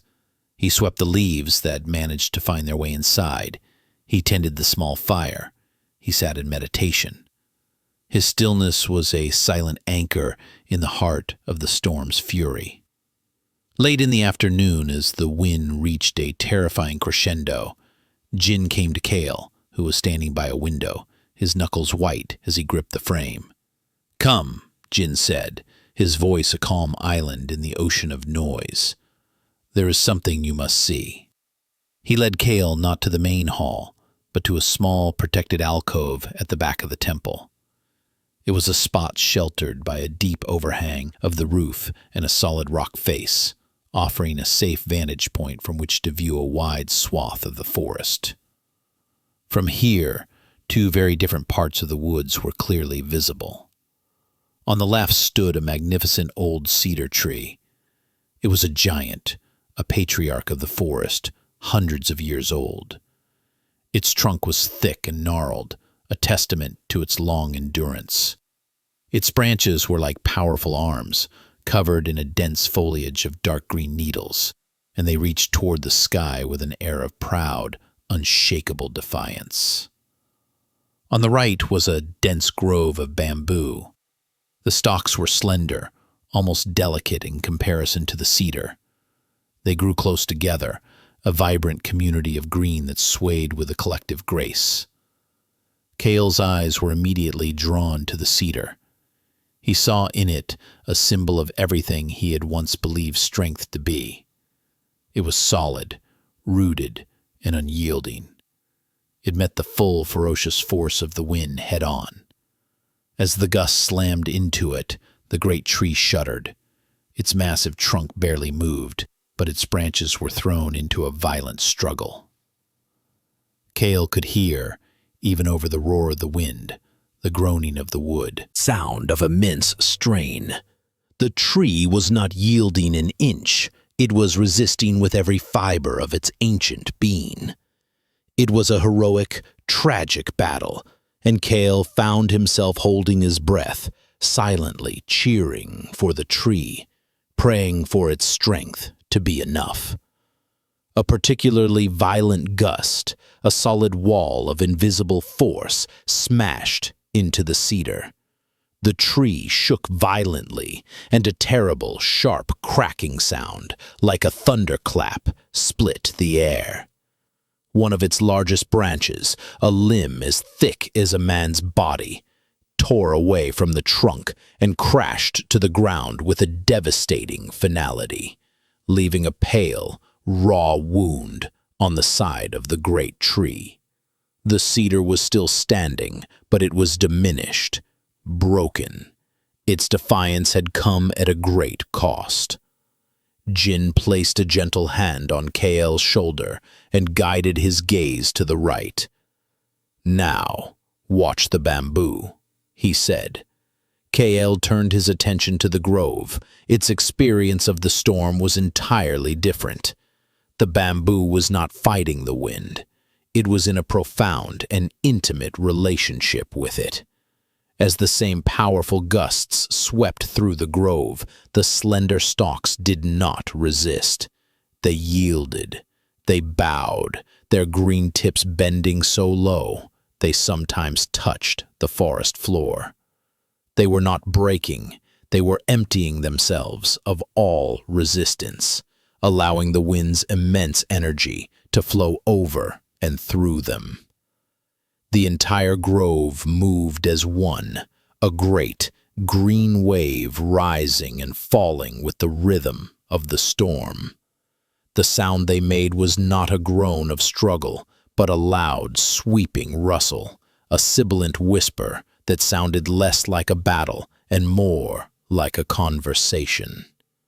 When the gust passed, the bamboo stalks would spring back up, effortlessly, gracefully, standing tall and pointing to the sky once more, completely unharmed. They were not broken. They were not diminished. They had met the full force of the storm, not with rigid strength, but with supple, yielding grace. They watched for a long time as the storm raged. They saw other branches torn from the rigid oaks and pines, but the bamboo grove continued its deep, fluid dance, bending and rising, bending and rising. The contrast was a teaching more powerful than any words. KL felt the lesson sink into him, not as an idea, but as a deep, physical understanding. He had been the cedar his whole life, trying to stand firm against the winds of change, the storms of fear. He had believed that to yield was to be weak, to be defeated. But now he saw the cedar, in its rigid strength, was brittle. It broke. The bamboo, in its gentle yielding, was resilient. It endured. True strength was not in the refusal to bend. It was in the wisdom of knowing how. When the storm finally began to subside, and the wind's roar softened to a mournful sigh, they returned to the main hall. The air was cool and damp, filled with the scent of rain and torn leaves. Jin lit a single candle on the altar, its small, steady flame, a point of perfect stillness in the aftermath of the storm's chaos. "The cedar is strong," Jin said, his voice now easily heard in the growing quiet. "But its strength is in its trunk, in its resistance. It sees the wind as an enemy to be fought. The bamboo's strength is of a different kind. Its strength is in its emptiness." "Emptiness?" Kale asked, the word resonating with the lesson of the empty cup. "Yes," Jin said. "The bamboo stalk is hollow on the inside. It is this emptiness that gives it the lightness and flexibility to bend. It does not have a solid, rigid core of self that it needs to protect. It does not say, 'I am a mighty tree and I will not be moved.' It has no proud ego to defend. And so, when the great wind comes, it is free to yield. It bows to the power of the moment, and in that bowing, it finds its safety. It survives not by being stronger than the storm, but by being one with it. Kale thought of his own life. His anxieties had always come from a rigid idea of himself and his world. I am a person who must be safe. My life must be predictable. I must not fail. These rigid ideas were like the solid wood of the cedar. When the winds of reality blew against them, the result was a painful, groaning struggle, and often something inside him would break. The wisdom of the bamboo was the wisdom of letting go of these fixed ideas. It was the freedom to be flexible, to adapt, to meet each moment as it was, not as he demanded it to be. "But Master," Kale said, a new question forming in his mind, "if the bamboo bends so easily, what stops it from being blown away altogether? What keeps it from being uprooted?" Jin smiled. It was the question he had been waiting for. "Ah," he said, "that is the other half of the lesson. Go to the grove tomorrow when the ground is soft from the rain. Look at the roots." The next morning the world was washed clean. The sky was a brilliant, cloudless blue, and the air was crisp and clear. The forest floor was littered with the casualties of the storm, fallen leaves, broken branches, the great shattered limb of the cedar. Kale walked to the bamboo grove. The ground was soft and damp under his feet. The bamboo stalks stood serene and green in the morning light, as if the storm had been nothing but a dream. He knelt down and with his hands gently cleared away the top layer of soil and fallen leaves at the base of one of the stalks. What he saw amazed him. The roots were not like the single deep taproot of the cedar. The bamboo's roots were a dense, intricate, and tightly woven network. Each stalk was connected to its neighbors by a web of underground runners. The entire grove was a single, interconnected organism. One stalk did not stand alone. It was supported by the strength of the entire community, held firm by a foundation that was both incredibly strong and deeply flexible. He finally understood. The bamboo could afford to be flexible on the surface because it was so, deeply and securely rooted beneath. Its yielding was not a sign of rootlessness or weakness. It was the expression of a profound and hidden strength. This was the key. To be resilient in the world, one did not need to be a detached leaf, blown about by every breeze. One needed to be like the bamboo, deeply rooted in one's true nature, in the silent, interconnected ground of being, while maintaining a flexible, open, and yielding mind to meet the ever-changing circumstances of life. The roots were the silent meditation, the connection to the stillness within. The swaying stalk was the active life in the world, the graceful response to whatever came.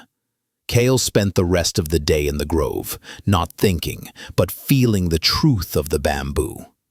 He placed his hand on a slender stalk and could feel a subtle vibration, the life force that connected it to the whole.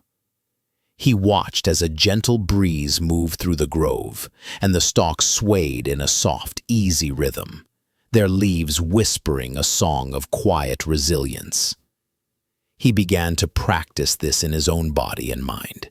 He would sit, feeling the deep, solid ground of his own quiet presence, the part of him that was unchanging, the silent witness. This was his root system. Then, when a thought or a feeling of unease arose, he would not fight it. He would not resist.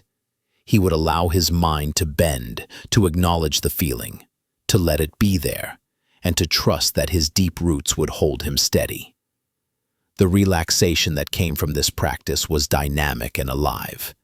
It was not the peace of a still pond, but the peace of a deeply rooted tree that knows how to dance in the wind. It was a peace that did not fear the storms of life, because it understood that they could be met with grace and flexibility. It was the profound calm that comes from knowing that one's true strength lies not in the rigidity of the trunk, but in the deep, unseen power of the roots and the supple, yielding wisdom of the branches. That night, as he lay down to sleep, the sound of the wind in the eaves of the temple no longer sounded like a threat. It was just a sound, a part of the world's constant, flowing music. He felt himself to be like the bamboo, deeply rooted in the stillness of the mountain, safe and secure. He let his body relax, letting go of the day's tensions, yielding to the gentle pull of sleep. He did not need to fight or resist. He could bend, he could soften, and in that surrender he found a strength that was deeper and more enduring than any he had ever known. He was ready for any storm because he was learning how to dance. Part 7. The moon's reflection in the water. Kale was changing. The lessons of the mountain were not just ideas he had collected. They were becoming a part of his very being. He moved with a new, quiet grace. The anxious, hurried energy that had once defined him had been replaced by a slow, deliberate rhythm that seemed to be in harmony with the world around him. He had learned to bend like the bamboo, and in this flexibility, he had found a strength that was both gentle and unshakable. He felt a deep sense of peace, a feeling of being at home in his own skin, at home in the universe. And yet, there were moments, fleeting but persistent, when the old habits of mind would cast a shadow over his inner landscape. These shadows were subtle. They were not the great, dark clouds of anxiety he had known before.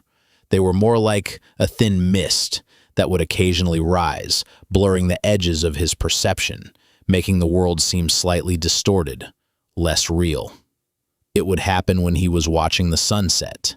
He would be filled with a sense of awe and beauty, and then a thought would arise. This moment is perfect. I wish it would never end. And in that single thought, a subtle tension would be born. The direct experience of the sunset would be replaced by the desire to possess it and the fear of losing it. The present moment would be lost, and he would be caught once again in the net of craving and aversion. Or it would happen when he was meditating. He would experience a moment of profound stillness, a deep sense of connection to everything, and then the thought would come. This is it. This is enlightenment. The moment he tried to label it, to grasp it, to hold it up as a personal achievement, the stillness would vanish, replaced by the subtle pride and striving of the ego. He was like a man trying to catch a sunbeam in his fist. The very act of closing his hand was what made the light disappear. He spoke of this to Jin one evening, as they sat on the veranda, watching the full moon rise, a perfect, luminous pearl against the deep velvet of the night sky. "Master," Kale began, "I feel a peace I have never known, but sometimes my mind still plays tricks on me. It takes the simple reality of a moment and turns it into a story, a desire, or a fear. It is as if I am seeing the world through a wavering pane of glass. I can see the truth, but it is not always clear. I get caught in the reflection." Jin did not answer immediately. He gestured toward the stone water basin in the center of the raked gravel garden. The basin was full to the brim with still, dark water, and on its surface, a perfect, silver image of the moon was floating. It was so clear, so bright, it looked as if you could reach in and pick it up. "Look," Jin said softly. "The moon is in the water. Is it beautiful?" "It is very beautiful, Master," Kale replied, his gaze captivated by the flawless reflection. "Is it the real moon?" Jin asked. "No," Kale said, remembering their earlier conversation. "The real moon is in the sky. The one in the water is just a reflection." "That is true," Jin said. "But for many people, their entire life is spent chasing the moon in the water. They see the reflection of happiness, the reflection of security, the reflection of love, and they believe it is the real thing. They spend all their energy trying to scoop it up, to possess it.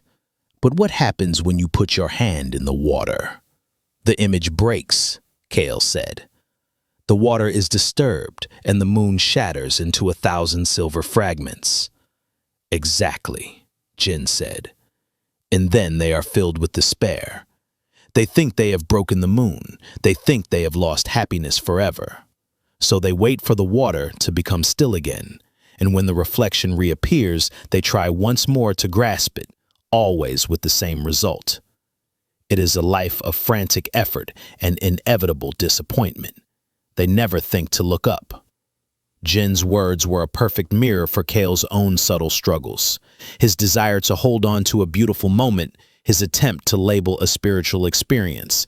It was all a form of reaching for the moon in the water. He was mistaking the reflection, the mental image or concept of the experience, for the experience itself. The real experience was the living, flowing, ungraspable reality of the present moment. The reflection was the mind's story about it. Our thoughts, Jin continued, his voice as calm as the night air, are like the surface of that water. When the mind is agitated with desire, with fear, with judgment, the surface is turbulent. It cannot reflect the moon clearly. It reflects a distorted, broken, and frightening image. A person with an anxious mind looks at the world and sees only the reflection of their own fears. They see threats, dangers, and problems everywhere. They believe the world itself is a terrifying place. They do not realize they are only seeing the reflection of their own troubled mind. They are living in a world of ghosts created by their own thinking. Kale felt a shiver of recognition. This was a perfect description of his old life. He had lived in a world that seemed hostile and unpredictable, but now he could see that the hostility was not in the world itself, it was in his perception. He had been looking at a distorted reflection of his own inner turmoil and believing it was reality.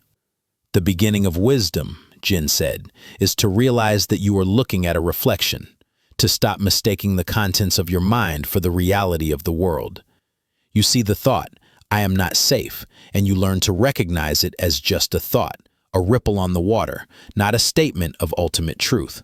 You see the feeling of sadness arise, and you learn to see it as just a feeling, a passing cloud in the sky, not as the entirety of who you are.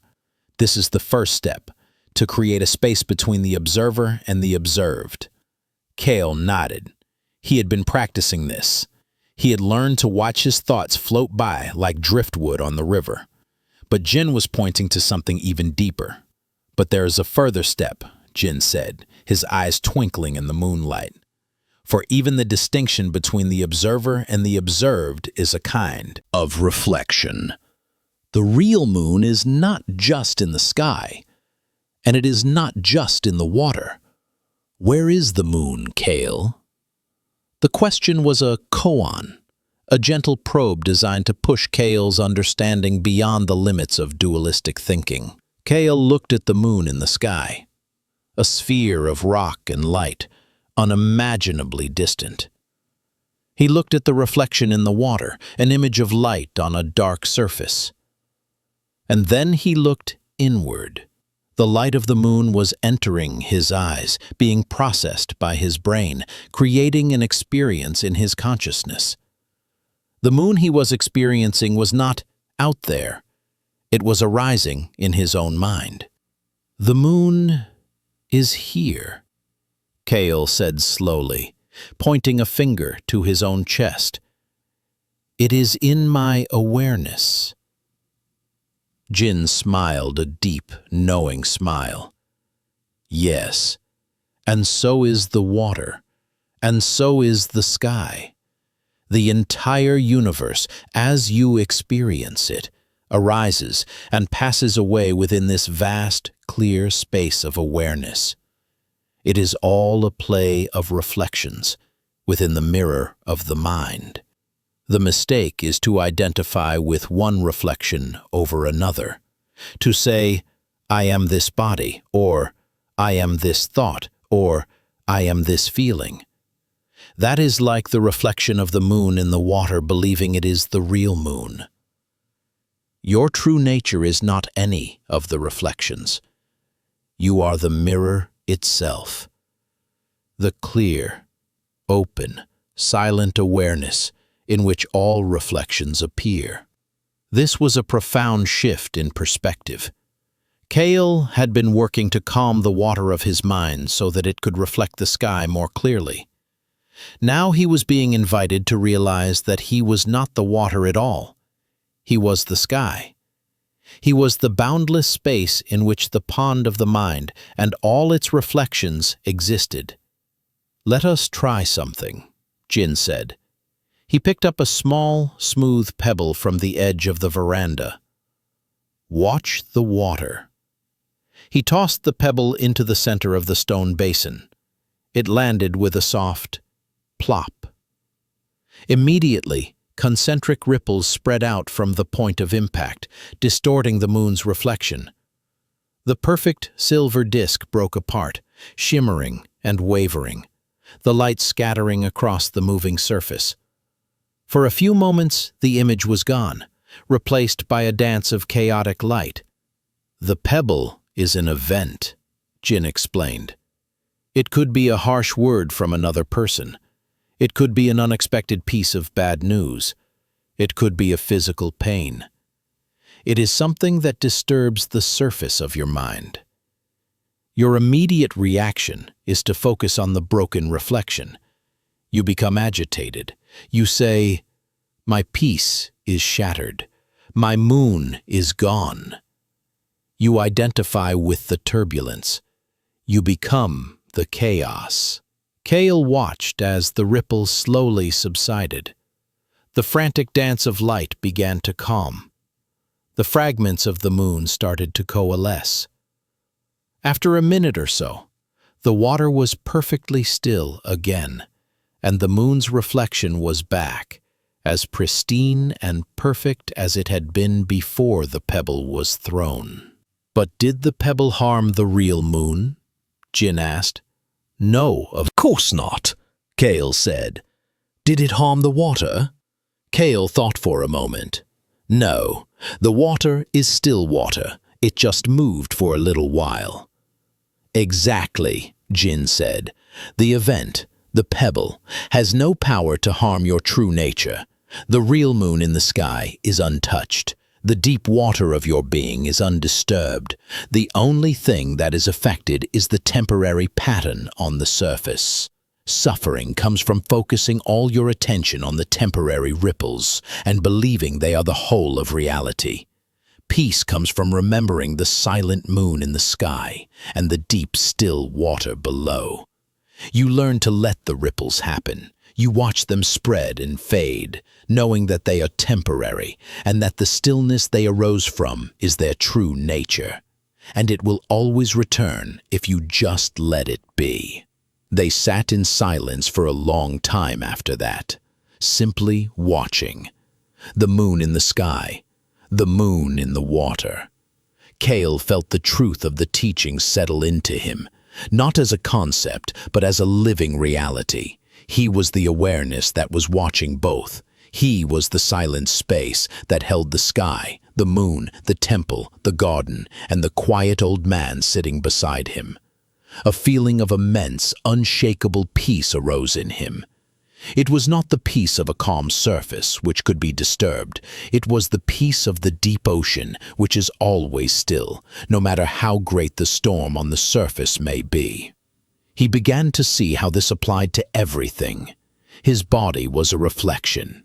It changed, it aged, it felt pleasure and pain, but it was not the whole of who he was.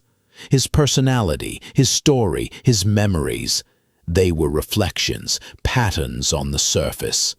They were a part of his experience, but they were not his essence. His essence was the clear, open space of awareness itself, the silent mirror that impartially reflected whatever arose before it. This realization was the ultimate relaxation. It was the release from the most fundamental anxiety of all, the fear of non-existence. the fear for the safety of the separate self. If he was not just the reflection, then he could not be shattered. If he was the mirror, he was untouched by the images that passed through him. He could experience the full spectrum of life, joy and sorrow, gain and loss, sickness and health, without being fundamentally threatened by any of it. He could let the pebbles of life fall where they may and watch the ripples with a calm, compassionate curiosity, knowing that the stillness was always there, just beneath the surface, and the real moon was always shining, serene and untouched, in the vast, silent sky of his own true nature. That night, sleep came not as an escape from the world, but as a gentle dissolving into it. He let go of the reflection of Kale, the man with a past and a future, and simply rested in the boundless, peaceful awareness that he now knew himself to be. He was not a small boat on a vast ocean. He was the ocean. And in that knowing, there was no room for fear, only a deep and profound sense of coming home. Part 8. The freedom of no self. The realization that he was the mirror, not the reflection, was the deepest and most transformative insight of Kale's journey. It was a key that unlocked a door he never knew existed, opening onto a landscape of profound and boundless peace. He began to live from this understanding, and the texture of his daily life changed. The subtle anxieties that had clung to him like morning mist, the fears for his personal safety, and the desires for his personal gain, began to dissolve like that same mist in the morning sun. He was experiencing the freedom that the sages called anatta, or no self. But it was not a cold, empty void as he might once have imagined. It was a warm, vibrant, and deeply interconnected existence. He experienced it in the simplest of acts. When he was sweeping the temple veranda, he was no longer Kale sweeping the leaves. There was just the sweeping. There was the rhythmic swish of the bamboo broom, the dry rustle of the leaves, the feeling of the smooth wooden handle in his hands, the cool morning air on his skin. The sense of a separate doer standing apart from the action had faded away. The observer and the observed had merged into a single flowing process. In these moments, there was no room for worry or self-consciousness. There was only the simple, profound joy of being fully present in the activity itself. The work was no longer a chore to be completed, but a dance to be experienced. He felt it in his interactions with Jin. Before, there had always been a subtle sense of separation. He was the student, Jin was the master. He was the seeker, Jin was the source of wisdom. Now, that sense of two separate entities was softening. When they sat together in silence, it was not two silences sitting side by side. It was one shared silence.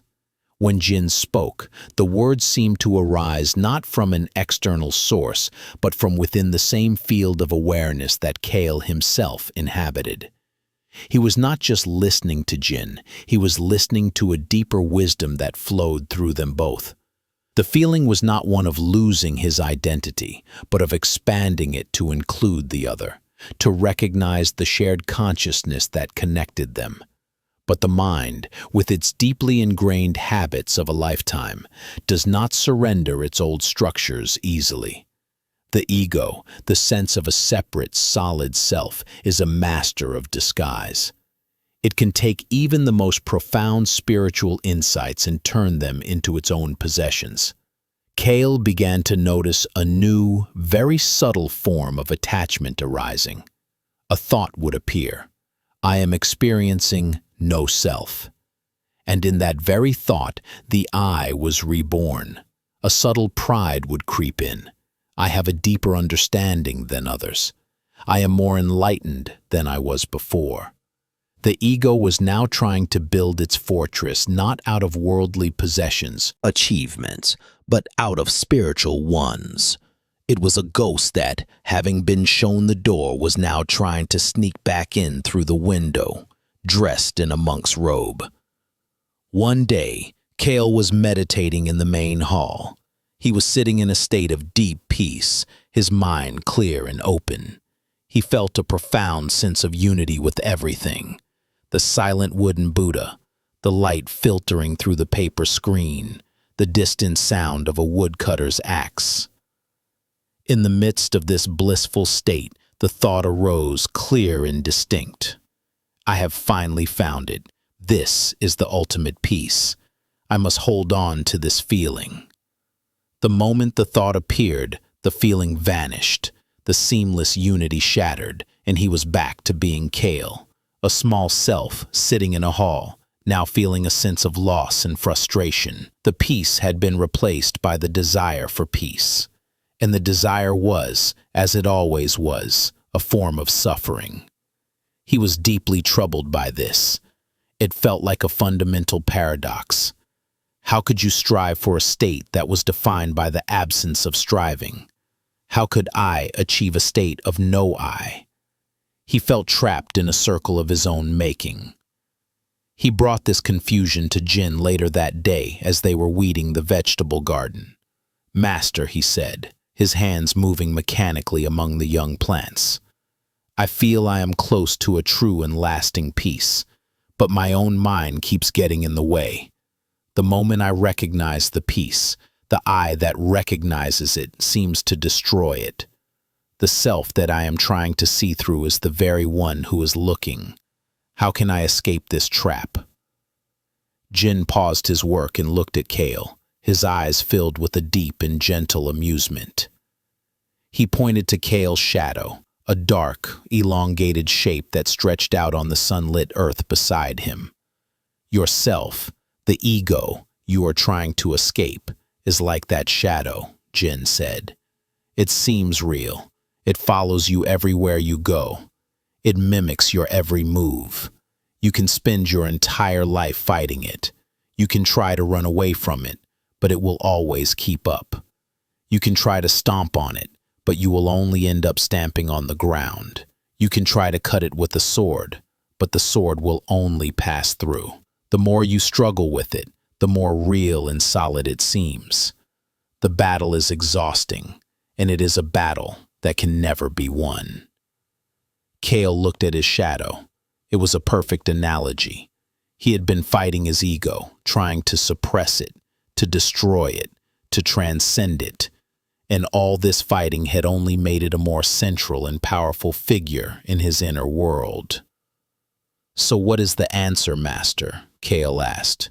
"How do I get rid of the shadow?" Jin smiled. "You are still asking the wrong question. You are still trying to do something to it. The answer is not in doing, but in understanding. What creates the shadow, Kale?" Kale looked up at the bright sun in the sky. He looked at his own body, standing between the sun and the earth. "The sun," he said, "and my body blocking the light." "Exactly," Jin said. "The shadow has no substance of its own. It is not a thing. It is simply an absence of light. It is created by the presence of something that believes itself to be solid and separate. That something is your belief in a fixed, independent self. As long as you stand in the sun, believing you are a solid, separate entity, you will cast a shadow. You cannot destroy the shadow directly, but you can understand its nature, and you can change your relationship to the light." He then led Kale to the edge of the forest, to a spot where the sunlight filtered down through the dense canopy of leaves, creating a shifting, dappling pattern on the ground. There was not one solid shadow, but 1,000 tiny, moving patches of light and dark. "Here," Jin said, "the light is not blocked by one solid object. It is diffused, scattered. There is no single, clear shadow. There is only a dance of light and shade. This is closer to your true nature. You are not a single, solid, separate self. You are a process, a collection of constantly changing thoughts, feelings, sensations, and memories. You are like the forest canopy, a vast and interconnected pattern through which the light of consciousness shines. He then pointed to the sky, to the vast, open blue. And what is your ultimate nature? He asked. It is the light itself, the pure, boundless awareness. When you realize that you are the light and not the object that blocks it, what happens to the shadow? The insight landed in Cale's mind with the force of a thunderclap. The entire struggle, the entire spiritual project of trying to get rid of the self was based on a false premise. It was based on the belief that there was a solid self to get rid of in the first place, but there wasn't. The ego was not an entity, it was an activity, it was a habit of thought, a process of identifying with temporary phenomena. It was the constant, repetitive act of the mind saying I, me, and mine. It was a shadow with no substance. You couldn't destroy it because there was nothing there to destroy. The only thing to do was to stop creating it. And how did one do that? Not by fighting, but by turning one's attention away from the shadow and toward the light, by resting in the pure, open awareness that was his true nature, by seeing the thoughts of I and mine as they arose and recognizing them for what they were, just thoughts, just ripples on the water, just shadows passing on the ground. Not by suppressing them, but by ceasing to believe in them, by taking away the fuel of identification. He saw that his mistake had been in thinking of no self as a state to be achieved in the future. It was not. It was the fundamental truth of his being, right here, right now. There had never been a solid, separate self. It had always been an illusion, a story the mind told itself. The freedom of no self was not about becoming someone new. It was about realizing what he had always been. So I do not need to fight my ego? Cale asked, a sense of immense relief washing over him. Fighting it is what gives it strength, Jin replied. It is what makes the shadow seem dark and solid. Simply see it for what it is, a fleeting pattern, a ghost. When the thought, I am angry, arises, you can see it, not as a statement of your identity, but as the simple arising of an energy called anger in your field of awareness. When the thought, I must achieve enlightenment, arises, you can smile at it, as you would at the ambitious plans of a small child.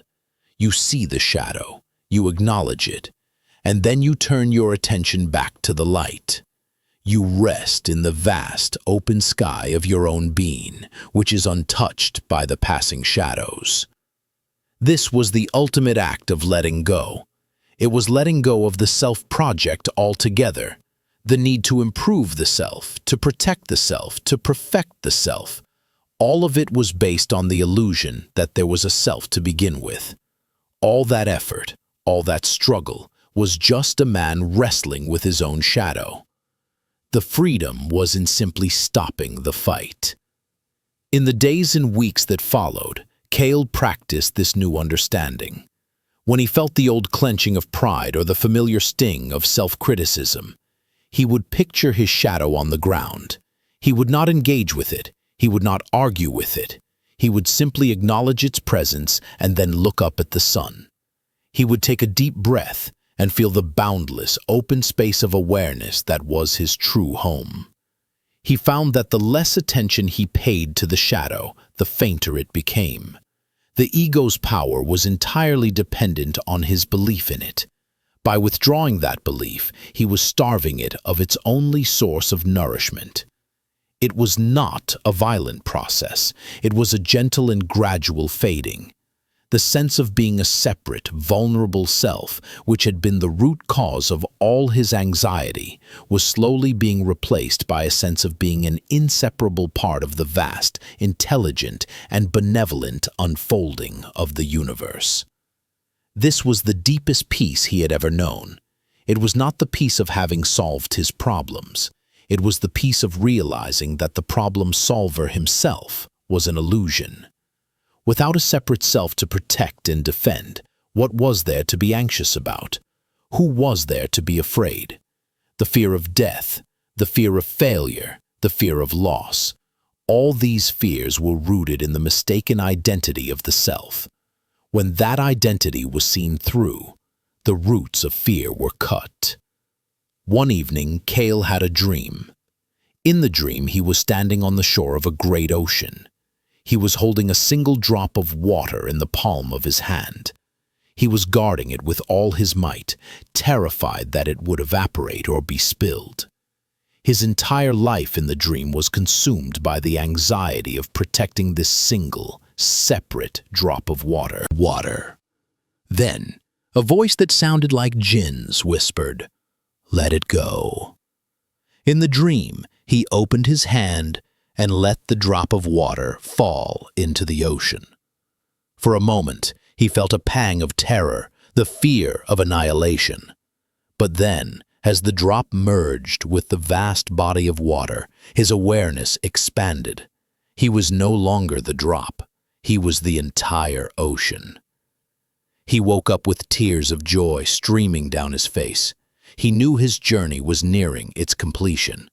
He had climbed the mountain, seeking to heal his anxious self, but the mountain's final teaching was the most profound of all. The greatest healing comes not from fixing the self, but from seeing that it was never there to begin with. The freedom he had been searching for was not freedom for the self, it was freedom from the self, and in that freedom he found not an empty void, but the fullness of the entire universe, shining as the boundless light of his own true nature. Part 9. The jeweled net of interconnection. The freedom of no self was like the sky opening up inside Kale. The tight, constricted feeling of being a separate individual, a fragile ego adrift in a vast and indifferent universe, had dissolved. In its place was a sense of spaciousness, of quiet, and of a profound, unshakable peace.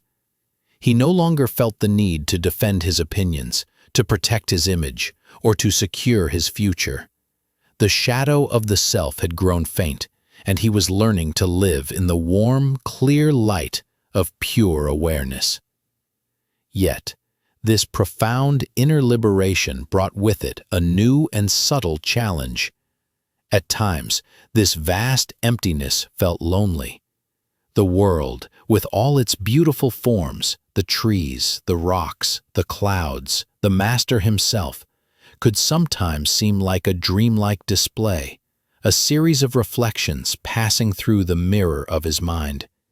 He had transcended the fear of separation, but he had not yet fully awakened to the joy of connection. He was like a man who had been released from a small, dark prison cell, only to find himself in a vast, empty desert. The freedom was immense, but he had not yet discovered the oases, the hidden springs, the vibrant life that filled the expanse. He was experiencing the emptiness of self, but not yet the fullness of interconnection. The final piece of the puzzle was missing, the understanding of how the boundless sky of his own nature was intimately and lovingly woven into the fabric of all existence. Jin sensed this final, subtle veil. He saw that Kale had understood the truth of emptiness, but not the truth of form. He had realized his nature as the mirror, but had not yet fallen in love with the reflections. One clear, crisp evening, when the sky was a deep, star-dusted indigo, and the air was so still it felt as if the mountain was holding its breath, Jin led Kale to the temple's small library. It was a room Kale had rarely entered. It was not a place of active study. It felt more like a shrine. There were only a few dozen scrolls, each one carefully wrapped in silk and stored in a dark wooden cabinet. Jin did not light a lamp. The only light came from the open doorway, through which the brilliant night sky was visible. He reverently took out a single ancient scroll. He did not unroll it to show Kale the text. Instead, he held it in his hands and began to speak, his voice a low, resonant hum in the quiet room. "In the ancient sutras," he began, "there is a story a metaphor, to help us understand the nature of the universe. It is a vision of a reality far more beautiful and intricate than our ordinary eyes can see. Imagine, Kale, that in the highest heaven, in the celestial palace of the great deity Indra, there hangs a vast and wonderful net. It stretches out infinitely in all directions, beyond space and time. He paused, letting the image form in Kale's mind. A net, boundless, suspended in eternity. At every single knot in this infinite net, Jin continued, his voice filled with a quiet awe, there hangs a single, perfect, glittering jewel. Each jewel is crystal clear, perfectly polished, and it shines with a brilliant light. There are an infinite number of these jewels, one for every being, every object, every particle of dust, every fleeting thought that has ever existed or will ever exist. Kale could almost see it.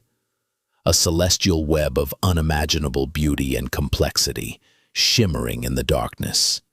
Now, Jin said, and his voice dropped to a whisper, here is the most wondrous part of the vision. If you were to look closely at the surface of any one of these jewels, you would discover something miraculous. Reflected in its polished surface are all the other jewels in the entire net, every single one. And not just that. Within each of those reflections, you would see the reflections of all the other jewels again, and so on, into infinity. Each jewel contains all the other jewels. Each part of the universe contains the whole. The image was breathtaking. It was a vision of perfect, holographic unity. Kale felt his mind stretch, trying to grasp the immensity of the concept. You, Kale, Jin said, his gaze meeting Kale's in the dim light, are one of these jewels. The person you were when you arrived on this mountain, with all your fears and your stories, was a jewel that had forgotten its own nature. It had become covered in the dust and grime of a separate self. It believed it was alone, a single, isolated gem hanging in the dark. It did not realize that its very essence was to reflect everything else, and to be reflected in everything else. He gestured to the world outside the doorway. That cedar tree that was broken in the storm is a jewel. The bamboo that bent and survived is a jewel. This temple, this mountain, the moon in the sky, the memory of your friend Ren, each one is a perfect jewel in the net, and you are not separate from any of them. The light that shines from the moon is the same light that shines from you. The strength of the mountain is your strength. The pain of the broken cedar is your pain. The resilience of the bamboo is your resilience. When you look at the world with a clear mind, you are not seeing something out there. You are seeing different facets of your own boundless being. This was the answer to the loneliness of emptiness. The emptiness was not a void, it was a plenum. It was the crystal clarity of the jewel that allowed it to reflect everything else. The freedom of no self was not a detachment from the world, it was the key to the most profound intimacy with it. To be empty of a separate self was to be full of the entire universe. Look at me, Kale, Jin said. What do you see? Kale looked at the old master. He saw the wrinkled face, the calm, dark eyes, the simple robe. But he saw it all differently now. He saw Jin not as a separate person, but as another jewel. And in the clear depths of Jin's eyes, he saw a reflection of himself. And he knew that in his own eyes, Jin could see himself reflected. They were not two. They were two facets of a single, seamless reality, mutually reflecting, mutually creating each other in a dance of infinite light. The net is not static, Jin continued. It is alive, dynamic. Every time one jewel sparkles a little brighter, it sends a little more light to all the other jewels. Every time one jewel becomes clouded with fear or anger, it dims the reflection in every other jewel. Your own awakening, your own journey to peace is not just for you. The peace you have found is a gift to the entire universe. When you act with kindness, that kindness ripples out through the entire net, touching everything. When you sit in silent meditation, the stillness you cultivate helps to calm the entire world. There is no such thing as a private action. We are all, in every moment, affecting and being affected by everything else. This was a radical re-envisioning of responsibility. Kale's old anxiety had come from a feeling of being a small, powerless self, responsible for his own tiny corner of the world. This new understanding presented a responsibility that was infinitely greater, but also infinitely lighter. His responsibility was simply to keep his own jewel polished and clear. By tending to his own peace, his own clarity, his own compassion, he was making the most profound contribution he possibly could to the well-being of the whole. It was not a burden, but a joyous opportunity. He began to see this interconnectedness everywhere. He looked at his simple bowl of rice. This rice was not just rice. It was a jewel that reflected the sun, the rain, the earth, and the labor of the farmer who grew it. To eat the rice with mindful gratitude was to honor the entire universe that was present in his bowl. He looked at his own hands. They were not just his hands. They were the hands of his parents, and their parents, and all the ancestors who had come before him. They were the hands of the trees he had chopped for wood, and the hands of the earth that had supported him. His body was not a separate object. It was a temporary gathering of the elements of the cosmos, a focal point in the great jeweled net. This insight dissolved the last traces of his old, self-centered worldview. His personal happiness was no longer the ultimate goal. The goal was to live in a way that recognized and honored the sacred interconnectedness of all things. This did not mean he had to abandon himself. On the contrary, it meant that the deepest form of self-care was to care for the world, and the deepest form of caring for the world was to care for himself, to keep his own jewel bright. The distinction between self and other, which had been the source of all conflict and fear, had collapsed. In the days that followed, a new quality emerged in Kale's presence, a deep and effortless compassion. It was not a sentimental feeling or a moral duty. It was the natural and spontaneous expression of his understanding. When he saw a struggling insect, he would gently help it, not out of a sense of pity, but out of a recognition of a shared life force, another jewel in the net. When he listened to Jin, he listened with his whole being, not just to gain wisdom, but to honor the presence of another aspect of himself. He even found this compassion extending to the memory of Ren. He saw Ren not as a villain in his personal story, but as another jewel, perhaps one that was clouded by its own fear and insecurity at that time. Ren's betrayal was not an isolated act. It was part of a complex web of causes and conditions, a ripple in the great net. To hold on to anger toward Ren was to hold a part of himself in darkness. He saw that true forgiveness was not something he could grant to Ren, but a gift he could give to himself. The gift of seeing the whole picture, of letting go of the narrow personal story and embracing the vast interconnected truth. He felt the last stubborn knot of resentment in his heart gently untie itself and dissolve into the vastness. The feeling of safety and wholeness that this vision brought was the most profound he had ever experienced. His old anxiety had been rooted in a feeling of isolation, of being a fragile fragment in a chaotic world. Now he knew that he was not a fragment. He was a complete and perfect expression of the whole, and the whole was a complete and perfect expression of him. He was never alone. He was held, supported, and sustained by the entire infinite web of existence.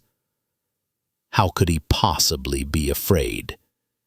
He was as safe as the universe itself, because he was not separate from it.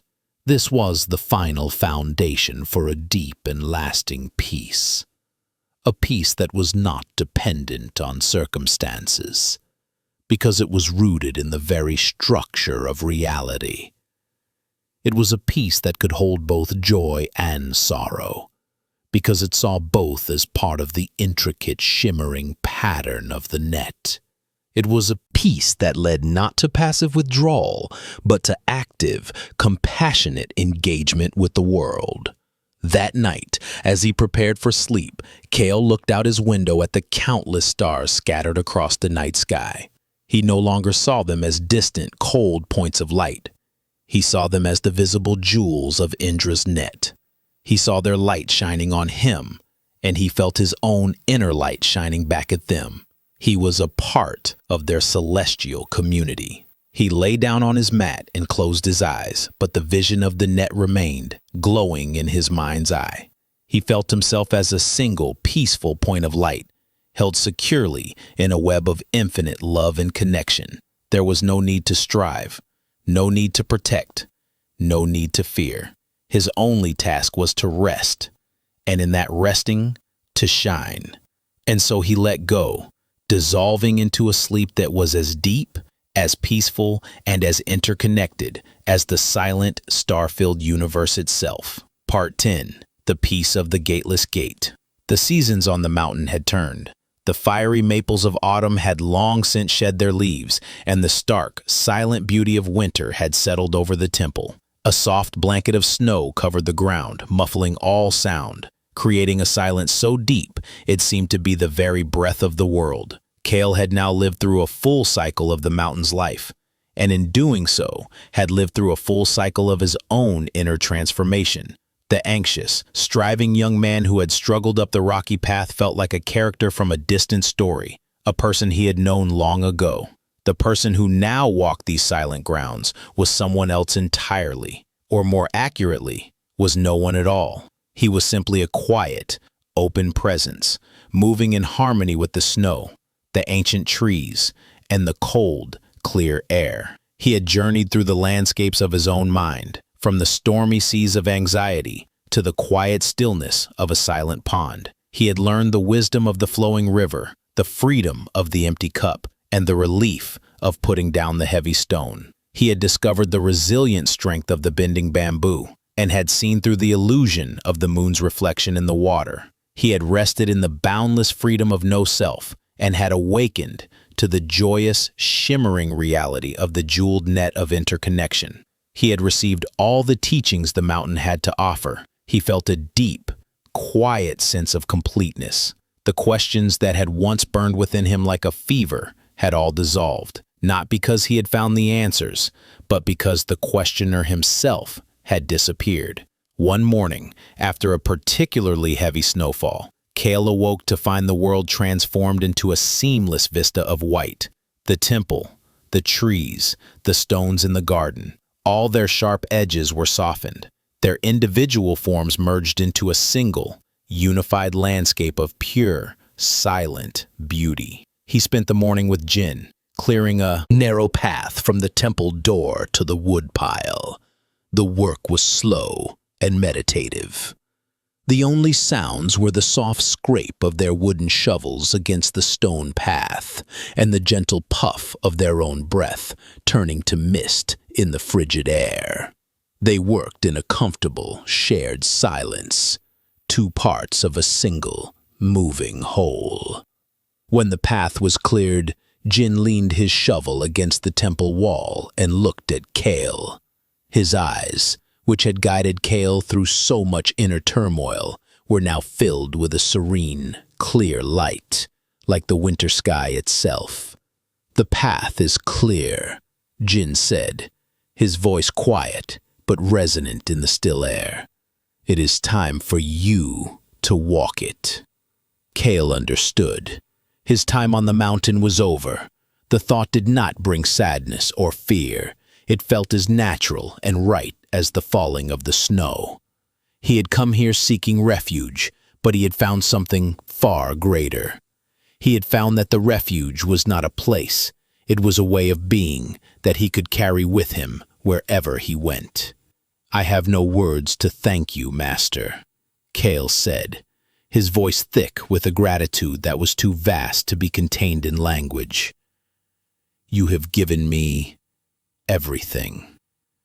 Jin smiled, a gentle, knowing smile that crinkled the corners of his eyes. "I have given you nothing, Kale. I did not give you the sky. I did not give you the river. I did not give you the bamboo. I simply pointed to what was already here. You were the one who learned to see. The gate you were searching for was never locked." The gateless gate. The phrase which he had once heard as a baffling Zen paradox now bloomed in his mind with the clarity of a lived truth. He had arrived at the mountain, believing that peace, enlightenment, and freedom were treasures locked away in a secret chamber, and that a master like Jin held the key. He had thought he needed to perform heroic feats of meditation and understanding to prove himself worthy, to force the gate open. He had spent his whole life searching for the gate, for the entrance to a state of lasting happiness. But there was no gate. Peace was not a destination to be reached. It was the very ground on which he was standing in every moment. The only thing that had ever stood in his way was the belief that there was a gate in the first place, and that he was on the outside of it. The journey up the mountain, the koans, the teachings, they were not keys to unlock a gate. They were tools to help him dismantle the imaginary gate he had built in his own mind. They were fingers pointing back to the simple, open, ever-present reality that had been his true home all along. The peace he sought was not behind a locked door. It was in the simple, unconditional acceptance of what is. It was in the feeling of the cold air on his face, the sight of the pristine snow, the sound of his own quiet breathing. It was here. It was now. It was always. He bowed deeply to Jin, a long, slow bow that was not a gesture of subservience, but an expression of perfect, shared understanding. It was a bow of one jewel in the net to another, a silent acknowledgement of their shared light. When he straightened up, he saw that Jin was holding out his old walking staff, the one he had used on their walks to the river and the ridge. "The path down the mountain is the same as the path up," Jin said, placing the smooth, worn wood in Kale's hands. "But you will see it with different eyes. Do not try to hold on to what you have learned here. Do not turn this piece into a memory or a possession. The empty cup must remain empty. Let each step be a new beginning. Let each breath be your only teacher." Kale took the staff. It felt familiar and solid in his grasp. He bowed one last time, then turned and began to walk. He did not look back. There was no need. The master, the temple, the mountain. They were not behind him. They were within him. The walk down was a revelation. He saw the same rocks, the same twisted trees, the same narrow track he had struggled with on his ascent. But as Jin had said, he saw them with new eyes. The formidable, threatening landscape he had perceived through the filter of his fear was gone. In its place was a world of breathtaking, intricate beauty. He saw the delicate filigree of ice on a frozen waterfall. He saw the way the low winter sun cast long, blue shadows across the snow. He heard the soft whisper of the wind, not as a lonely howl, but as the mountain's quiet song. He was not a trespasser fighting his way through a hostile wilderness. He was a part of the landscape, and it was a part of him. Each step was a silent communion.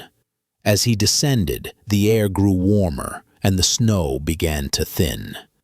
The sounds of the world below began to filter up to him, the distant clang of a blacksmith's hammer, the faint laughter of children. Before, these sounds would have signaled the return to a world of problems and anxieties. Now, he heard them as the music of the jeweled net, the vibrant, living pulse of the world he was rejoining. He felt no apprehension, no fear.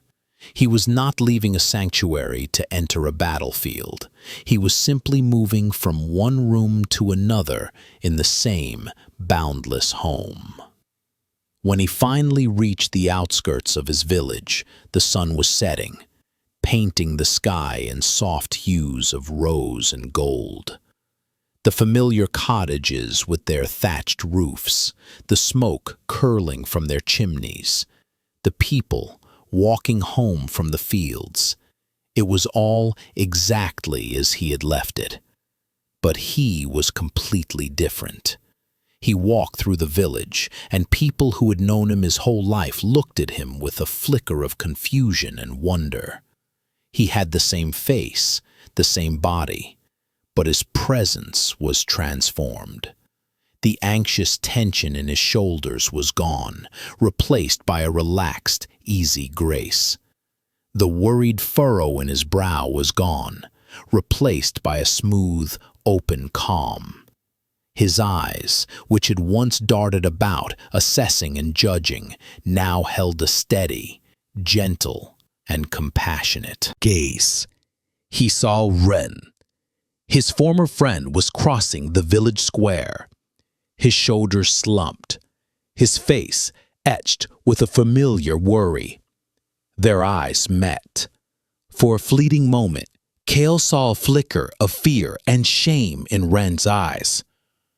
The old Kale would have felt a surge of triumph, a bitter satisfaction. But now he felt only a gentle, open-hearted compassion. He saw not an enemy, but another jewel, clouded by its own suffering. He gave Ren a small, simple nod. It was not a nod of forgiveness, for there was nothing left to forgive. It was a nod of recognition, of shared humanity. Ren looked startled, then confused. And then, for just a moment, a look of profound relief washed over his face. He returned the nod and walked on, his step seeming just a little bit lighter. In that silent, simple exchange, a heavy stone was put down for them both. Kale did not return to his old life of mending nets and stacking wood with obsessive precision. He found a new way of being in the world. He did whatever was needed in each moment, with his full, undivided attention. Sometimes he would help the fisherman, his hands moving with a new, fluid grace. Sometimes he would sit with the old woman who sold herbs, simply listening to her stories. Sometimes he would play with the children by the stream, his laughter as free and unburdened as theirs. He did not seek to teach or to preach. He did not speak of his time on the mountain. His teaching was in his presence. People found that when they were around him, Their own minds grew a little quieter. Their own burdens felt a little lighter. They felt seen, not judged. In his quiet, open presence, they caught a glimpse of the peace that was also within them. At night, he no longer lay awake, his mind racing with fears of the future. He would lie on his mat and listen to the familiar sounds of the village settling into sleep. He would feel the steady, gentle rhythm of his own breath, rising and falling like a quiet tide. He would feel himself as a part of the great, breathing body of the world, a single, peaceful cell in a vast and benevolent organism. There was no need to believe in the universe, for he had realized that he was the universe, experiencing itself. His sleep was no longer an escape from a troubled life. It was a final, gentle letting go. It was a surrender into the deep, dark, silent ground of being from which all things arise and to which all things return. It was the ultimate trust, the final homecoming. He would close his eyes, and the boundary between himself and the world would dissolve. There was no Kale, no world, no mountain, no master. There was only peace, a vast, silent, and all-encompassing peace, the peace of the gateless gate, a gate that had been open all along, revealing a home he had never, ever left.